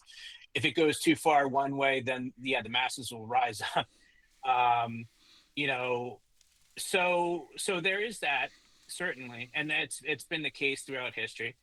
But I'm wondering if we're even anywhere close to that, right? Or if this is just kind of like, things to talk about or whatever, but there's not, we're not even close to it. Emotions, I mean, like, I think people are going to get, and you'd mentioned, the whole thing with the separation of powers, and essentially like when the United States was first formed. I mean, there's some of these concerns were certainly on the minds of the founding fathers, right? And so they came up with these core institutions like separation of powers, federalism, like bicameral legislation, independent judiciary, like the Bill of Rights, free press, et cetera, et cetera. And the whole idea was to kind of separate these elites. You mentioned, the concentration of power, right? I'm certainly, it was top of mind for them, because as you look through history, that's always seems to be a situation. And as opposed to kind of like with the French Revolution, what they went through, essentially going from the royals to then Napoleon. I mean, they did, I think the founders wanted to go a different direction. So they saw that there was this constant like battle between the elites. And so I think the solution was, well, we're not going to get rid of the elites. That's always been, the case. I mean, maybe there might be a solution in the future, but certainly, to them, there wasn't a solution. The only solution is really to kind of make it so that way you have these institutions that separate them out, let them fight against each other, right? And then hopefully the people don't get up they don't get too beat up in the process or whatever. You still retain some type of like rights, liberty, et cetera, from individuals. And yes, I mean, I would agree with you in terms of World War II. Like, there's been a degradation, right? Obviously, we're still using, what is it, the 9/11? I forget the act, in order to do some of these military actions. That like they essentially justifying military actions using that. But like the judiciary is still being I mean, recognized and respected to a certain degree, I think. I mean, you could definitely argue that Trump is doing some things that are kind of shady, like in his actions, but for the most part, they follow with whatever it is that the judges, the courts are saying. And like, again, you go through like the Bill of Rights, and some of this, yeah, I agree, it's lip service, and over time there's going to be a degradation, right? Certainly. But again, like, there's this ebb and flow. I think eventually, if there is enough pressure, then there will be like a feedback effect. I don't know if we're there yet. It seems to me that what these psychopathic corporations, or that's the terms you want to use, is essentially delivering on what the people want. It might, and for some people, it might not be what they want. Maybe for some people's views or opinions, they're doing it in a way where it's causing more harm than value. But for the vast majority, I don't know. It seems to me like they're still buying the products. There's not that much outrage on the streets. I think a lot more would have to go wrong before we get there. That's it. Well, thanks, Jack. Well, I fear that a lot more will go wrong, but maybe I'm wrong. Does Wendell? Does anybody else want to speak up before I let Wendell talk again? Just make sure that people get to talk if they want to. Okay. Wendell, go ahead. Thank you. So like I said, I learned about the tabula rasa, which is the clean slate. So no baby is born with any knowledge. Now, if we can, like I said, utilize the logical thought process, and we reverse engineer everything, like who owned the first piece of the earth, all that stuff. Where did this money come from? Okay, it's a store of value. It's a medium of exchange, whatever the thing is. You're like, why do I have to purchase from you? Why can't I have basic food and shelter, not a mansion, with however many gold-plated toilets. That's, identifying our needs and our wants. Is it our purpose on this planet to have, was it to expire with the highest credit score and the largest bank account? What is it anyway? So picture this, like you're playing a game of Monopoly with your friends and relatives, and somebody keeps cheating. Are you going to play with them ever again? You have a choice. You could say, hey, you could either, physically assault them, or you could say, I'm not going to play with you any longer. And that's what we have to do now. I comprehend that this is all we're conditioned to know currently, that we have to buy and sell. As a matter of fact, are we meaning in this empire, are we going to rescue resources and bring freedom to Venezuela? Anyway, yeah, because they did it in Haiti, they did it in Libya, they did it in wherever we need to rescue resources and bring democracy and freedom. Anyway, wonderful humans.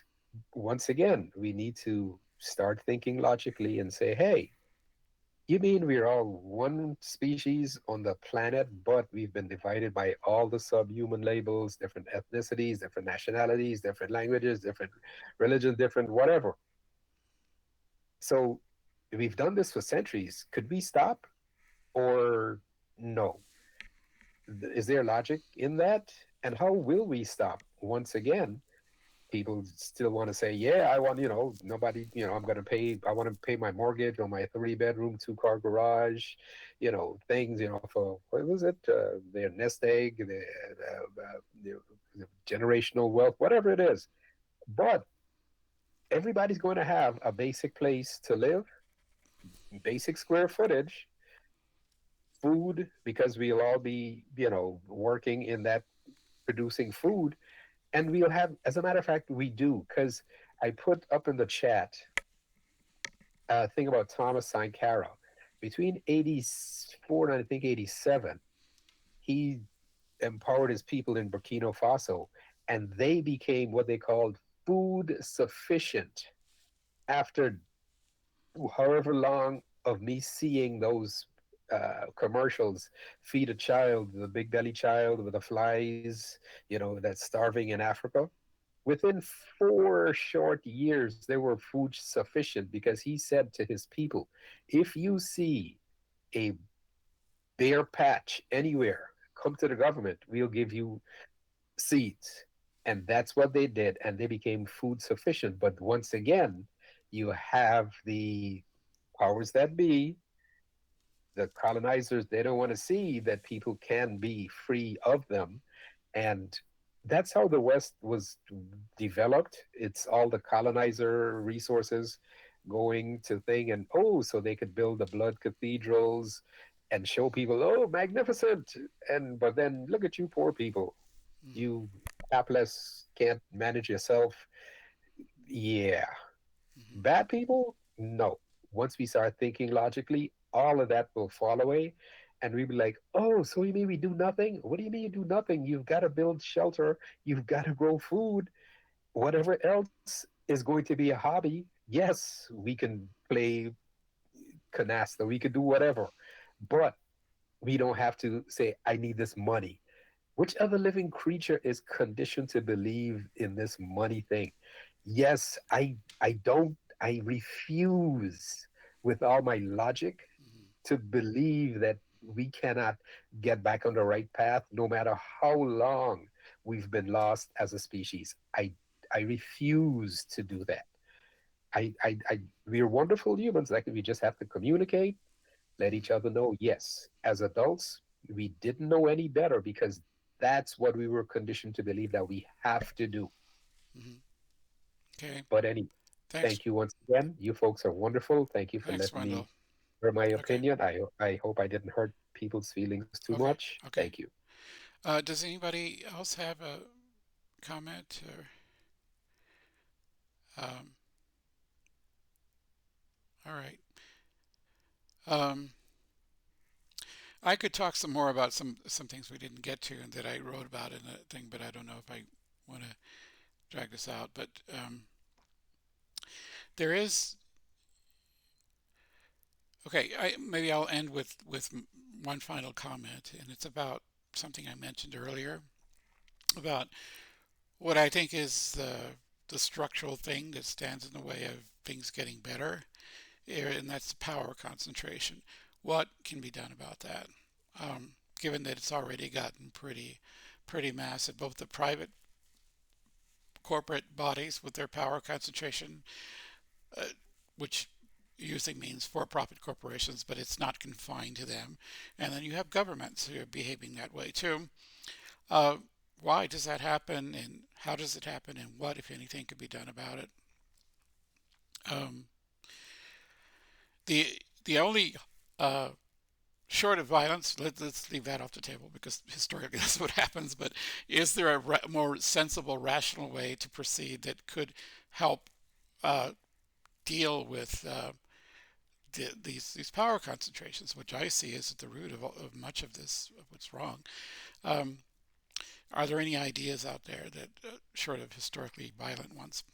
The only idea I'm aware of, but it's and I've talked about it before, but I'll mention it again. In fact, I may eventually redo this topic because a book came out about last January, at the beginning of January. It's been in the making for at least 10 years by a philosopher named Alexander Guerrero, who I think teaches at Penn State, or no, Rutgers in New Jersey.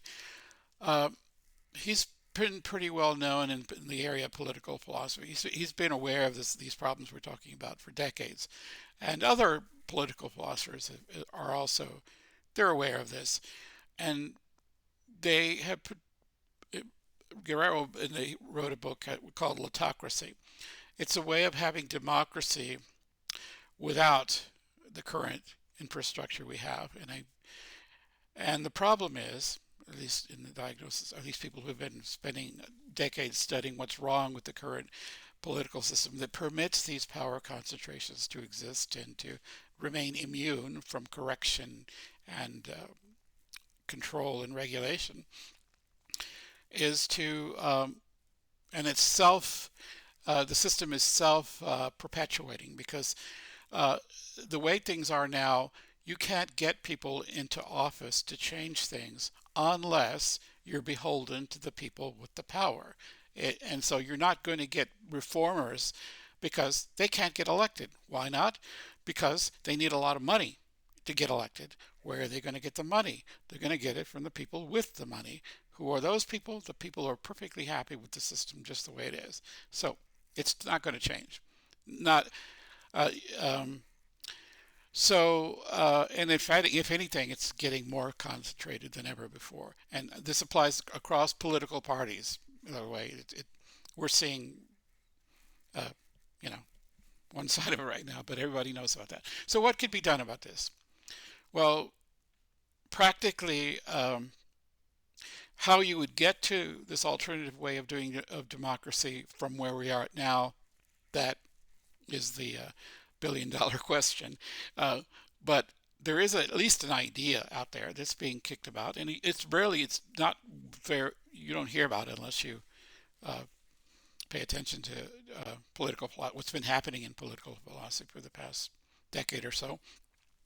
But the idea is this: that we completely remodel democracy, the way it's practiced in modern so-called democratic states. The idea is that democracy, which in the simplest terms means rule by the people who have to live under those rules. That's what a democracy is in the shortest definition.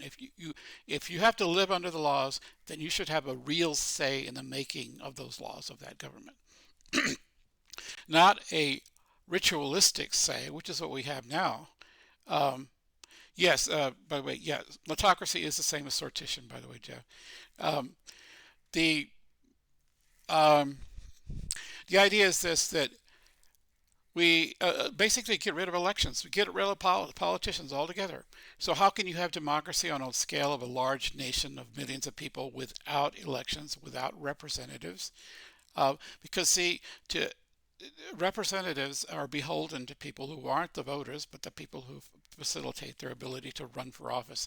And that requires vast amounts of money in large democracies. If we're living in a small democracy like a Greek city-state in which you almost are a village where you knew most of the people around you, democracy, like where every person matters, their vote matters, you could sit and talk with the other people and negotiate.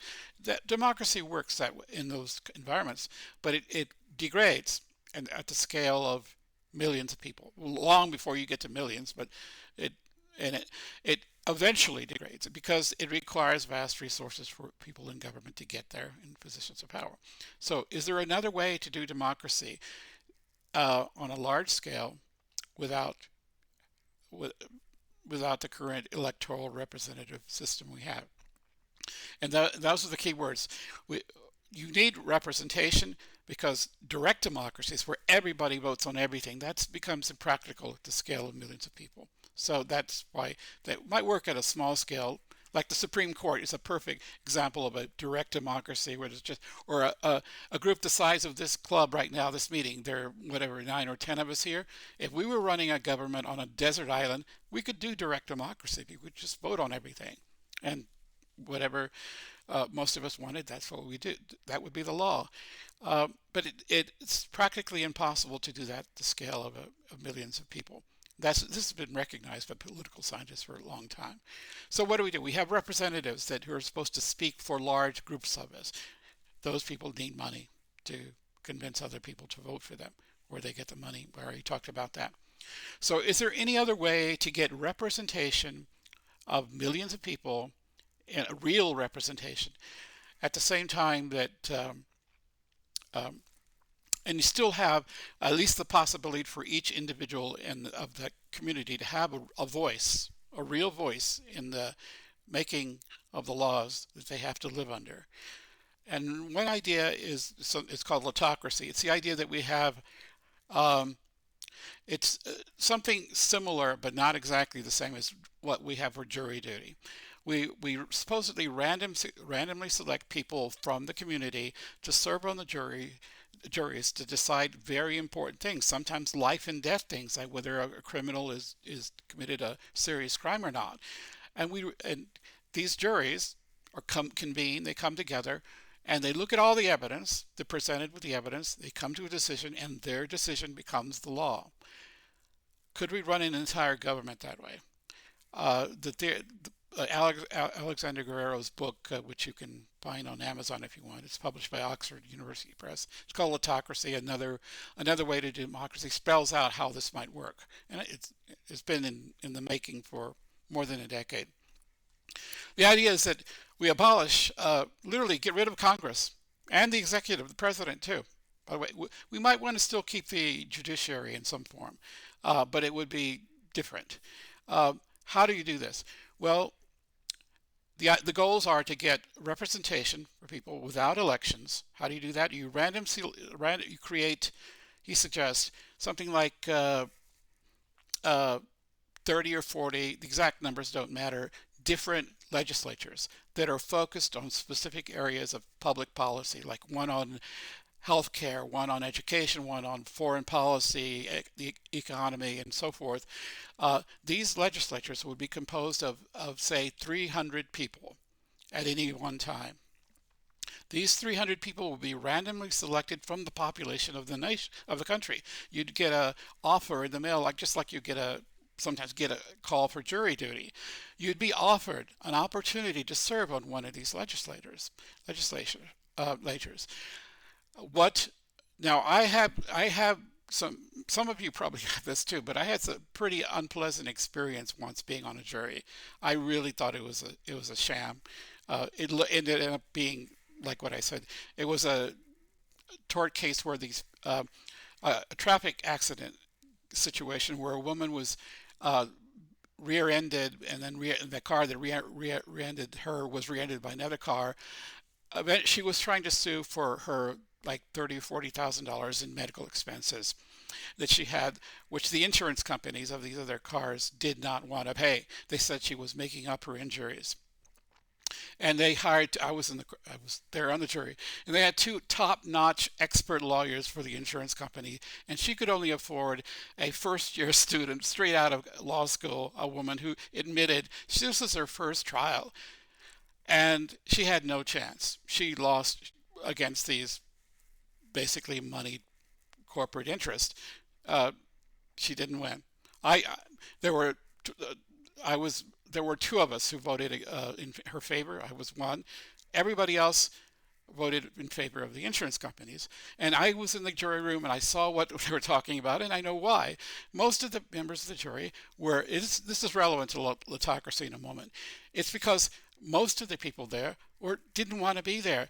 They were being paid a pittance, $10 a day. They were having to stay away from some of these people had children they had to take care of.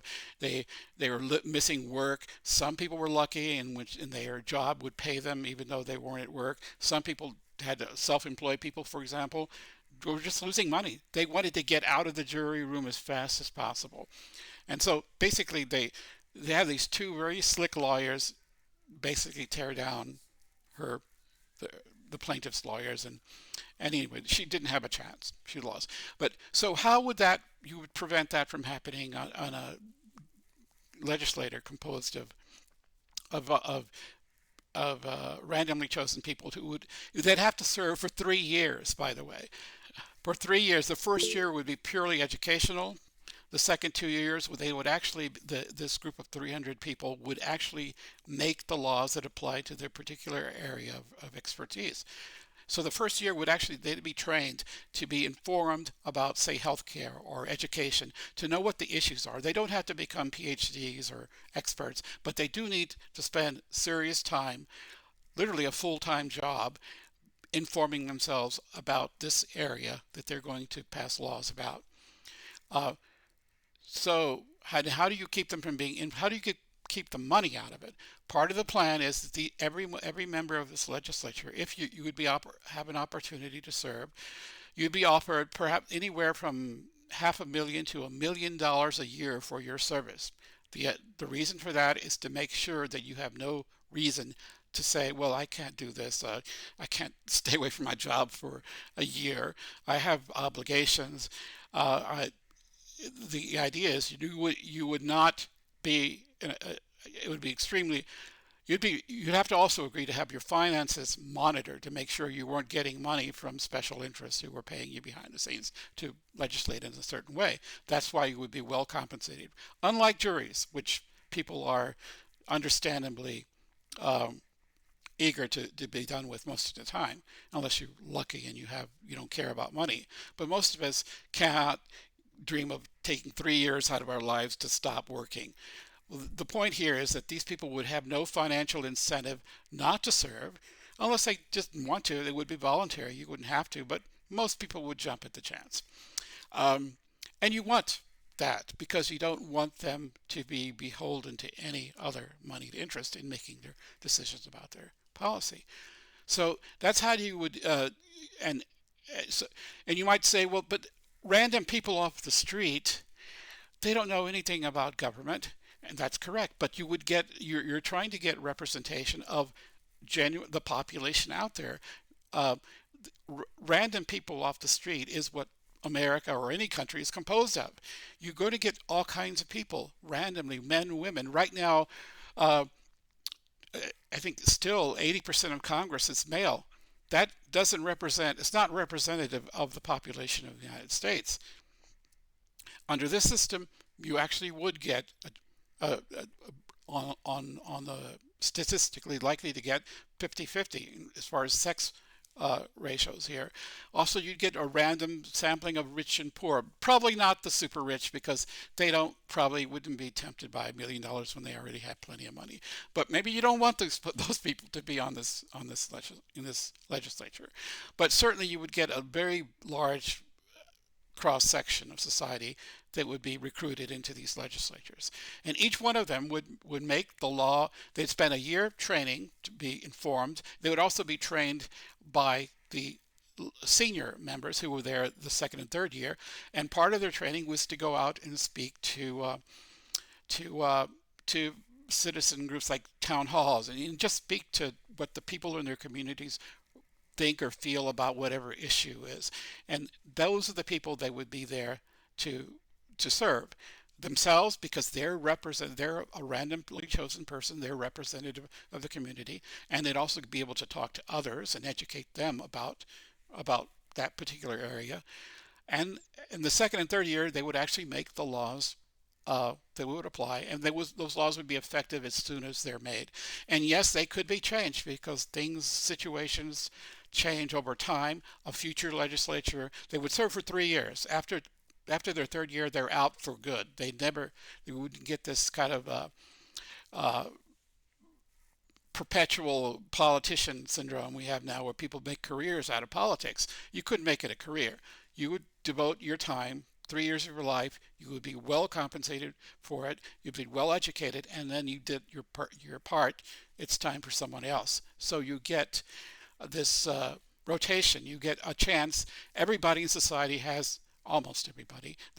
Probably are some people that simply wouldn't be qualified, but the point is to make it as broad and general as possible, the pool of people that you would select to be on these things. And these people would make the laws. And what about the president? Well, you would have an executive, because these people make the laws. The laws go in effect as soon as they make them, and they can be revised as quickly as they decide to. But you would have, like you do in other situations, where you hire a chief executive, someone like you would hire a plumber to fix your plumbing.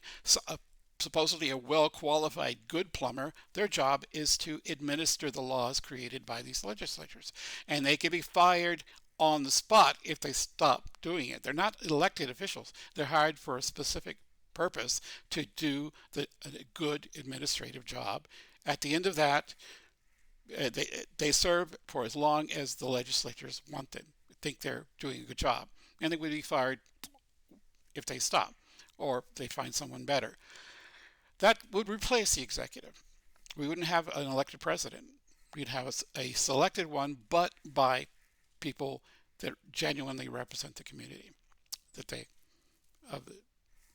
populace of the government or the country we're talking about. Anyway, I've gone. This is not the topic of the day, but under the point of this is this would eliminate the rule by power concentrations and the people who exploit those concentrations, whether they're public or private, because power would be diffused as widely as possible. Any citizen of the country might have a chance to be on one of these legislatures. It's a random thing, but anybody could have a chance, and you wouldn't be required to do it if you don't. You could also defer it if you're in the middle of your education, or you're having a small child you have to take care of. You could say, I'm not ready to take 3 years of my life off right now, but maybe later. So, but the point is, ordinary people would be given a chance. Anyway, that's enough about that. But Jeff, you want us to talk, and then I'll let Jack. Are you there, Jeff? Yeah, well, this has been quite. Yeah, you can hear me now? Yeah, I can. This has been quite a meeting. Yeah. Quite a marathon. I'm sorry. This is actually off the topic in a way, but it's. Okay, cool. I'm sorry. This is actually off the topic in a way, but it's. Well, yeah. Well, actually, I want to speak. I raised my hand for this part because I want to encourage you to have a separate meeting on this topic. And here's an idea for the theme. We're calling it. There's a song back from the '70s by Steely Dan called "Dirty Work." I don't want to do your dirty work no more. I think that's really, especially when we come to these social problems, that's really what it comes down to. Is that we know things are wrong. I don't have any objection. We had spent a long time in the chat anyway, talking about, like people, they don't know right or wrong, what's going on with them.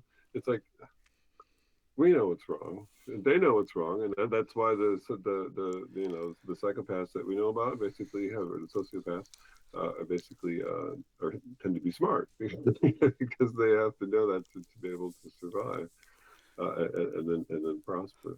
Um, is that basically we get other people to do our dirty work. I mean, this is slavery, which is probably the first thing to address in that regard. I'm not going to do it now because I'm just suggesting another meeting. But basically, this whole idea that basically it's not that things are bad. We don't want to be the ones to do them. And if you can get other people to do them, and then you still reap the benefits, read capitalism, then that's like there's some fancy phrase for this, the fries. That's really what you want, right? As an individual. So I think the whole, there's so many things in life. We should start looking at things socially instead of this individualist analytical philosophical position where it's just me on an island. It's like, well, yeah, but that's not it. We're on an island. It's called Earth, and there's a lot of other people on that island too. So basically, that's it. We get other people to do the bad things for us, and just a brief thing where you could go. Basically, if you take it to the limit, then you think, oh, this is where males came from. Because the female genome has got everything in it. There's nothing. The male genome's got less, so there's less there. Why would you invent that? Well, you invent that to get out of this situation. We could find somebody who's just a little less than human, a half a chromosome less, basically, and then make them do the bad things like fight the evil queen on the other side. Like, God damn, I hate her, but I can't hurt her without hurting myself. The empathy problem, right?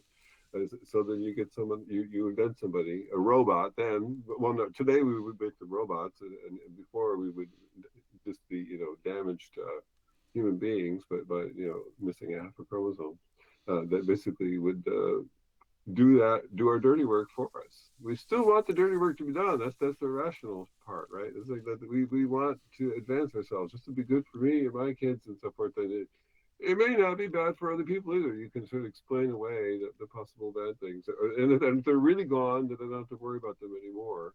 That's sort of another ethical stance. Where if the cost is borne by somebody who's gone already, then you can kick it off the books.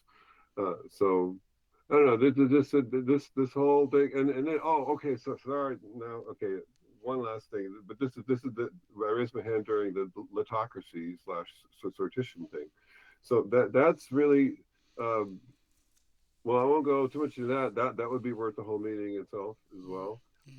It's related to this. Yeah. But I just finished reading Arendt's On Revolution, right? And then basically, and she talks about the same thing. And the bottom line of the whole thing is a simple thing, which is that if you don't have a situation where people here now the dividing line I'm talking about is I promise this is the end. The governed versus the ruled, the ruled versus the rulers, right? Or the governed versus the governors, right? That's sort of the difference. If you want to farm out that dirty task of figuring out what you can do that works for everybody, of governing, right?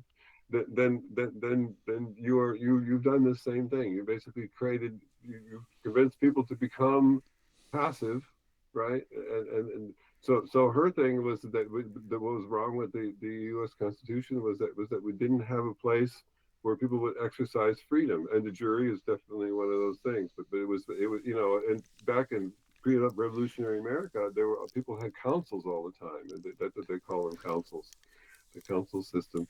And basically, they have, and everybody would have I'm not sure if you could be drafted or not. I think you really need to be more drafted than opting out, but that's a detail for another meeting. Yeah. But that's sort of the thing there, which is that you have to do the dirty work yourself. If you farm it out to somebody else, then you just created some other different kind of problem, which is really, it makes it very hard to solve, just because that's why that solution is so enticing, because it's so easy and permanent, and you don't have to keep thinking it over again. But you don't really want, maybe a little version of this would be, everyone should learn how to cook their own meals. I mean, you don't have to cook them all the time, but you should be able to make a meal for yourself. you know, that you give your respect for people that prepare food, I suppose, might be one thing. But you know, that's anyway. So I think something on litocracy slash sortition, and something on just dirty work in general, as a way of dealing with ethical problems. Mhm. All right. Thanks, Jeff. Yeah. Yeah, okay. We probably will do this. I have mentioned it before in political topics, the idea, because the idea has been around for, as I said, talked among political, discussed among political philosophers for several years, at least. But there's the book on it has finally come out after years, and it's out there if people want to look it up. That'll be a future topic, maybe. Jack, go ahead. Yeah, so I guess my question is like, how do you imagine a transition from our current state to this lotocracy? Like, how does it occur as Yeah. things stand now, or say in the near future? Like, what does that transition look like? The reason I ask is because so recently I'd read, the second treatise of government by Locke, right? And although it was written in an earlier time, it later influenced Jefferson and others, in the American Revolution, like the Declaration of Independence, Constitution, Federalist Papers. And with the second treatise of government, like Locke was essentially kind of just um, talking about justifying legitimate political authority as conditional of natural rights, or like consent, and and then also the right to resist tyranny, right? It talked about like governments as are trustees to pre-existing natural rights, and loss of legitimacy when they violate that trust, right? So like Jeff was saying, we know things are wrong, but I guess my question is, how wrong are things right now? Like a threshold, I would imagine, would need to be reached before any real change occurs, right? Like you're talking about power concentration, so that assumes like this power concentration causes damages. Like, what if people think that they're being treated right now? Like, and maybe for the foreseeable future, they don't see those damages. The average person doesn't necessarily want power. They want to be okay with delegating as long as, a certain percentage don't perceive harm, and the system is still working, maybe not perfect, but well enough, right? I mean, only when there are not is there enough outrage for action. So again, like my question would be, how do you imagine this transition occurring from our current state to litocracy? Yeah, that's the billion or trillion dollar question. Uh, I don't see. Right, it would require such a radical change. The Constitution, we need to rewrite the Constitution from scratch. That's what it would require. And is there any appetite for that? We can't even, by the way, we haven't even done an amendment to the Constitution in decades. And that's a minor change to it. The idea of rewriting it from scratch and getting enough people on board for that this is the biggest obvious obstacle to anything so major, such a change as major as the one I was describing. Um, Actually, I've read Guerrero's theory, and he does answer most questions. That's the one that I'll have to get his book. I've read his essays before, and I know the basic scheme of it, but I wonder how he would get there from where we're at. How do we get there from where we're at now? Uh, I know what historically happens when things get really bad. Like you said, if people are happy with the system the way it is, it's not going to change. Well, maybe it'll have to get worse still before enough people aren't happy. And then traditionally, the way things change in those situations is violence. And is there another way that doesn't involve violence to um, change the way that the world is structured, the political world power is structured in the world? And this is the only one I've thought or idea that I have ever run across. Now, there are people, there is another obvious solution which people proposed. I often recommend this lecture by Martin Glantz. He simply says, well, we need to reform the system. The system we have needs to be reformed. That's the first answer to what's wrong. Unfortunately, that's been preached for centuries. But the U.S. government, I'm speaking here because that's the government I know best of it, but to some degree it's true internationally as well. Um, has been in a pretty bad shape in the past. In the 1880s and again in the early 1920s, the U.S. government was so corrupt, there was a threat of revolution. And the difference between then and now is that at that time the country was still in its prime. It was still hadn't. I think it's becoming senile as it gets older. It's losing, not remembering of what its ideals were. But at the time, there was still enough belief that the system could be reformed, but there has to be a core faith in the principles. That faith, I think, is eroding, and the system no longer is trusted by most people, or the number of distrusters is getting bigger and bigger, and that can only end badly, as far as I can tell. The possibility, part of the reason reform is difficult to happen is who is going to reform it? Who are you going to vote for? Whoever you elect is going to be a reformer, is going to have to play in the system. They're going to need a lot of money. They're going to have to get that money from somewhere. Who's got the money? You're right. I went through this before. The reformers have to come from completely outside the system, and the system doesn't permit that right now. You know, imagine Bernie Sanders actually winning an election. Becoming president. I don't see it in the foreseeable, or anyone like him. People have talked about people like, what's the guy, the mayor of New York, Mondami, or I forget his name exactly. Someone who's truly reform-minded and has a reasonable track record of, but I don't see how you can actually, even if you have the best will in the world, how you could possibly reform the system given the way it is right now. You just don't. You can nibble at the edges, but you're going to be overruled by the powers that be, and the powers that be are these power concentrations, and they're not going to budge. It's not in their interest to change the system. So that's how it goes. It has to get really bad, like you said. You're right about that. And then usually bad things happen. I mean, maybe things get better, but after after a disaster, anyway. I'm sorry. Anybody else have any thoughts or questions? So to answer your question, Jack, I don't know how that transition is going to happen, or even if it could happen. Historically, I'm not optimistic. Historically, I'm not optimistic. Yeah. Well, again, just to answer Jack's question, I think I brought this up before. Walter Scheidel is my favorite authority on this, but there are others in economics and political economics. Basically, the reason that conversations like this might pay off, not because we're going to get our legislation put in, is ever going to be approved. That's certainly not in the form that we would like, and I'm assuming we would agree, and then probably wouldn't anyway. But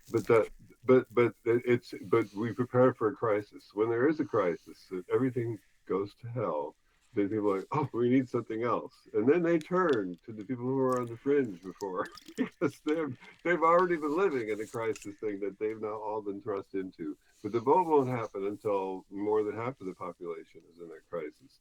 But for those of us who feel like we're living on the edge all the time, we have these ideas, and so you have to get them worked out in advance. It's kind of sad though, because that means that then like every new system is going to be even more, wildly different than before. just because we're on the edge doesn't mean that we're right. but it does mean that we can think independently because we're forced to. Okay, thanks, Jeff and Jack. Jack, your question is a great one. But maybe we'll try to answer it when we have a topic specifically on this, because that's it's kind of pun intended. It's $1 trillion question because it does involve a lot of money. I don't see how, but we'll see. Any final comments from anyone else? I think we've been going on for longer than we usually do, but I do want to thank everybody who's still here, because looks like we had a pretty good discussion, even though Yes, I've placed some suggestions in the chat to like YouTube videos, to give people ideas of where we could start. Okay. Like Jacques Fresco with the Venus Project, and the Zeitgeist movie, that kind of stuff.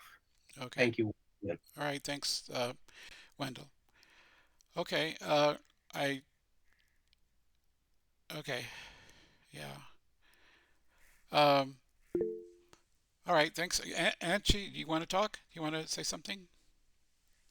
Am I pronouncing Hi, it? at the moment. Thanks for the discussion, though. Okay. Thank you. I hope that you schedule a follow-up meeting. I really get frustrated. Uh-huh. I think it's important to talk about things, but I really get frustrated when all I hear from people in their 20s and 30s is that it's going to have to get so bad that there will be violence, because that is not something that I would like to see in my lifetime. I am in my early 60s. Mm-hmm. I feel like so many avenues that we could have for change are being closed down Mm-hmm. around me. Yeah. I have that perspective of having had grandparents that were stuck in Nazi Germany Mm-hmm. because their visas were removed after they had jobs lined up elsewhere and so on. Mm-hmm. So yeah, I'm not trying to say anything with that other than that I see a lot more people preparing to leave or kind of feathering their own nests or their situations than I see people trying to find a way to change other than revolution. So Mm-hmm. I really think this was a super discussion, but I would love to see it followed up on. Mm-hmm. Well, thank you very much, Angie. I mean, I agree with you. We don't need any ideas to have a violent overthrow, but history has plenty of examples of that. All we can do here is talk, but like this idea I was talking about with autocracy, it seems to me we're so far away from reform of critical major surgery on the system that I don't see how it's going to happen. But we can talk about it, and maybe that's something, because if people aren't even talking about it, then it does look bleak. And we will talk about it more. If you're interested, actually, since you're fairly new, if you look back in the archives of the past, we did extensive discussions 2 years ago about what's wrong with the system. It went on for like 6 or 7 sessions. Practically wrote a small book about it, about the problems, including other solutions that had been proposed and what stands in the way, and so to speak, about the system of government we have. It's called Magical Thinking About Democracy is the title of the series. If you can look it up if you in the past, yeah, write-ups in the anyway. That's it for me. I want to thank everybody who's here for coming, and so anyway, bye. Cool. Thank you for hosting, Victor. Bye. Thank you. Thank you all. Thank you. Good night. Good Happy night. weekend to everyone. Good night.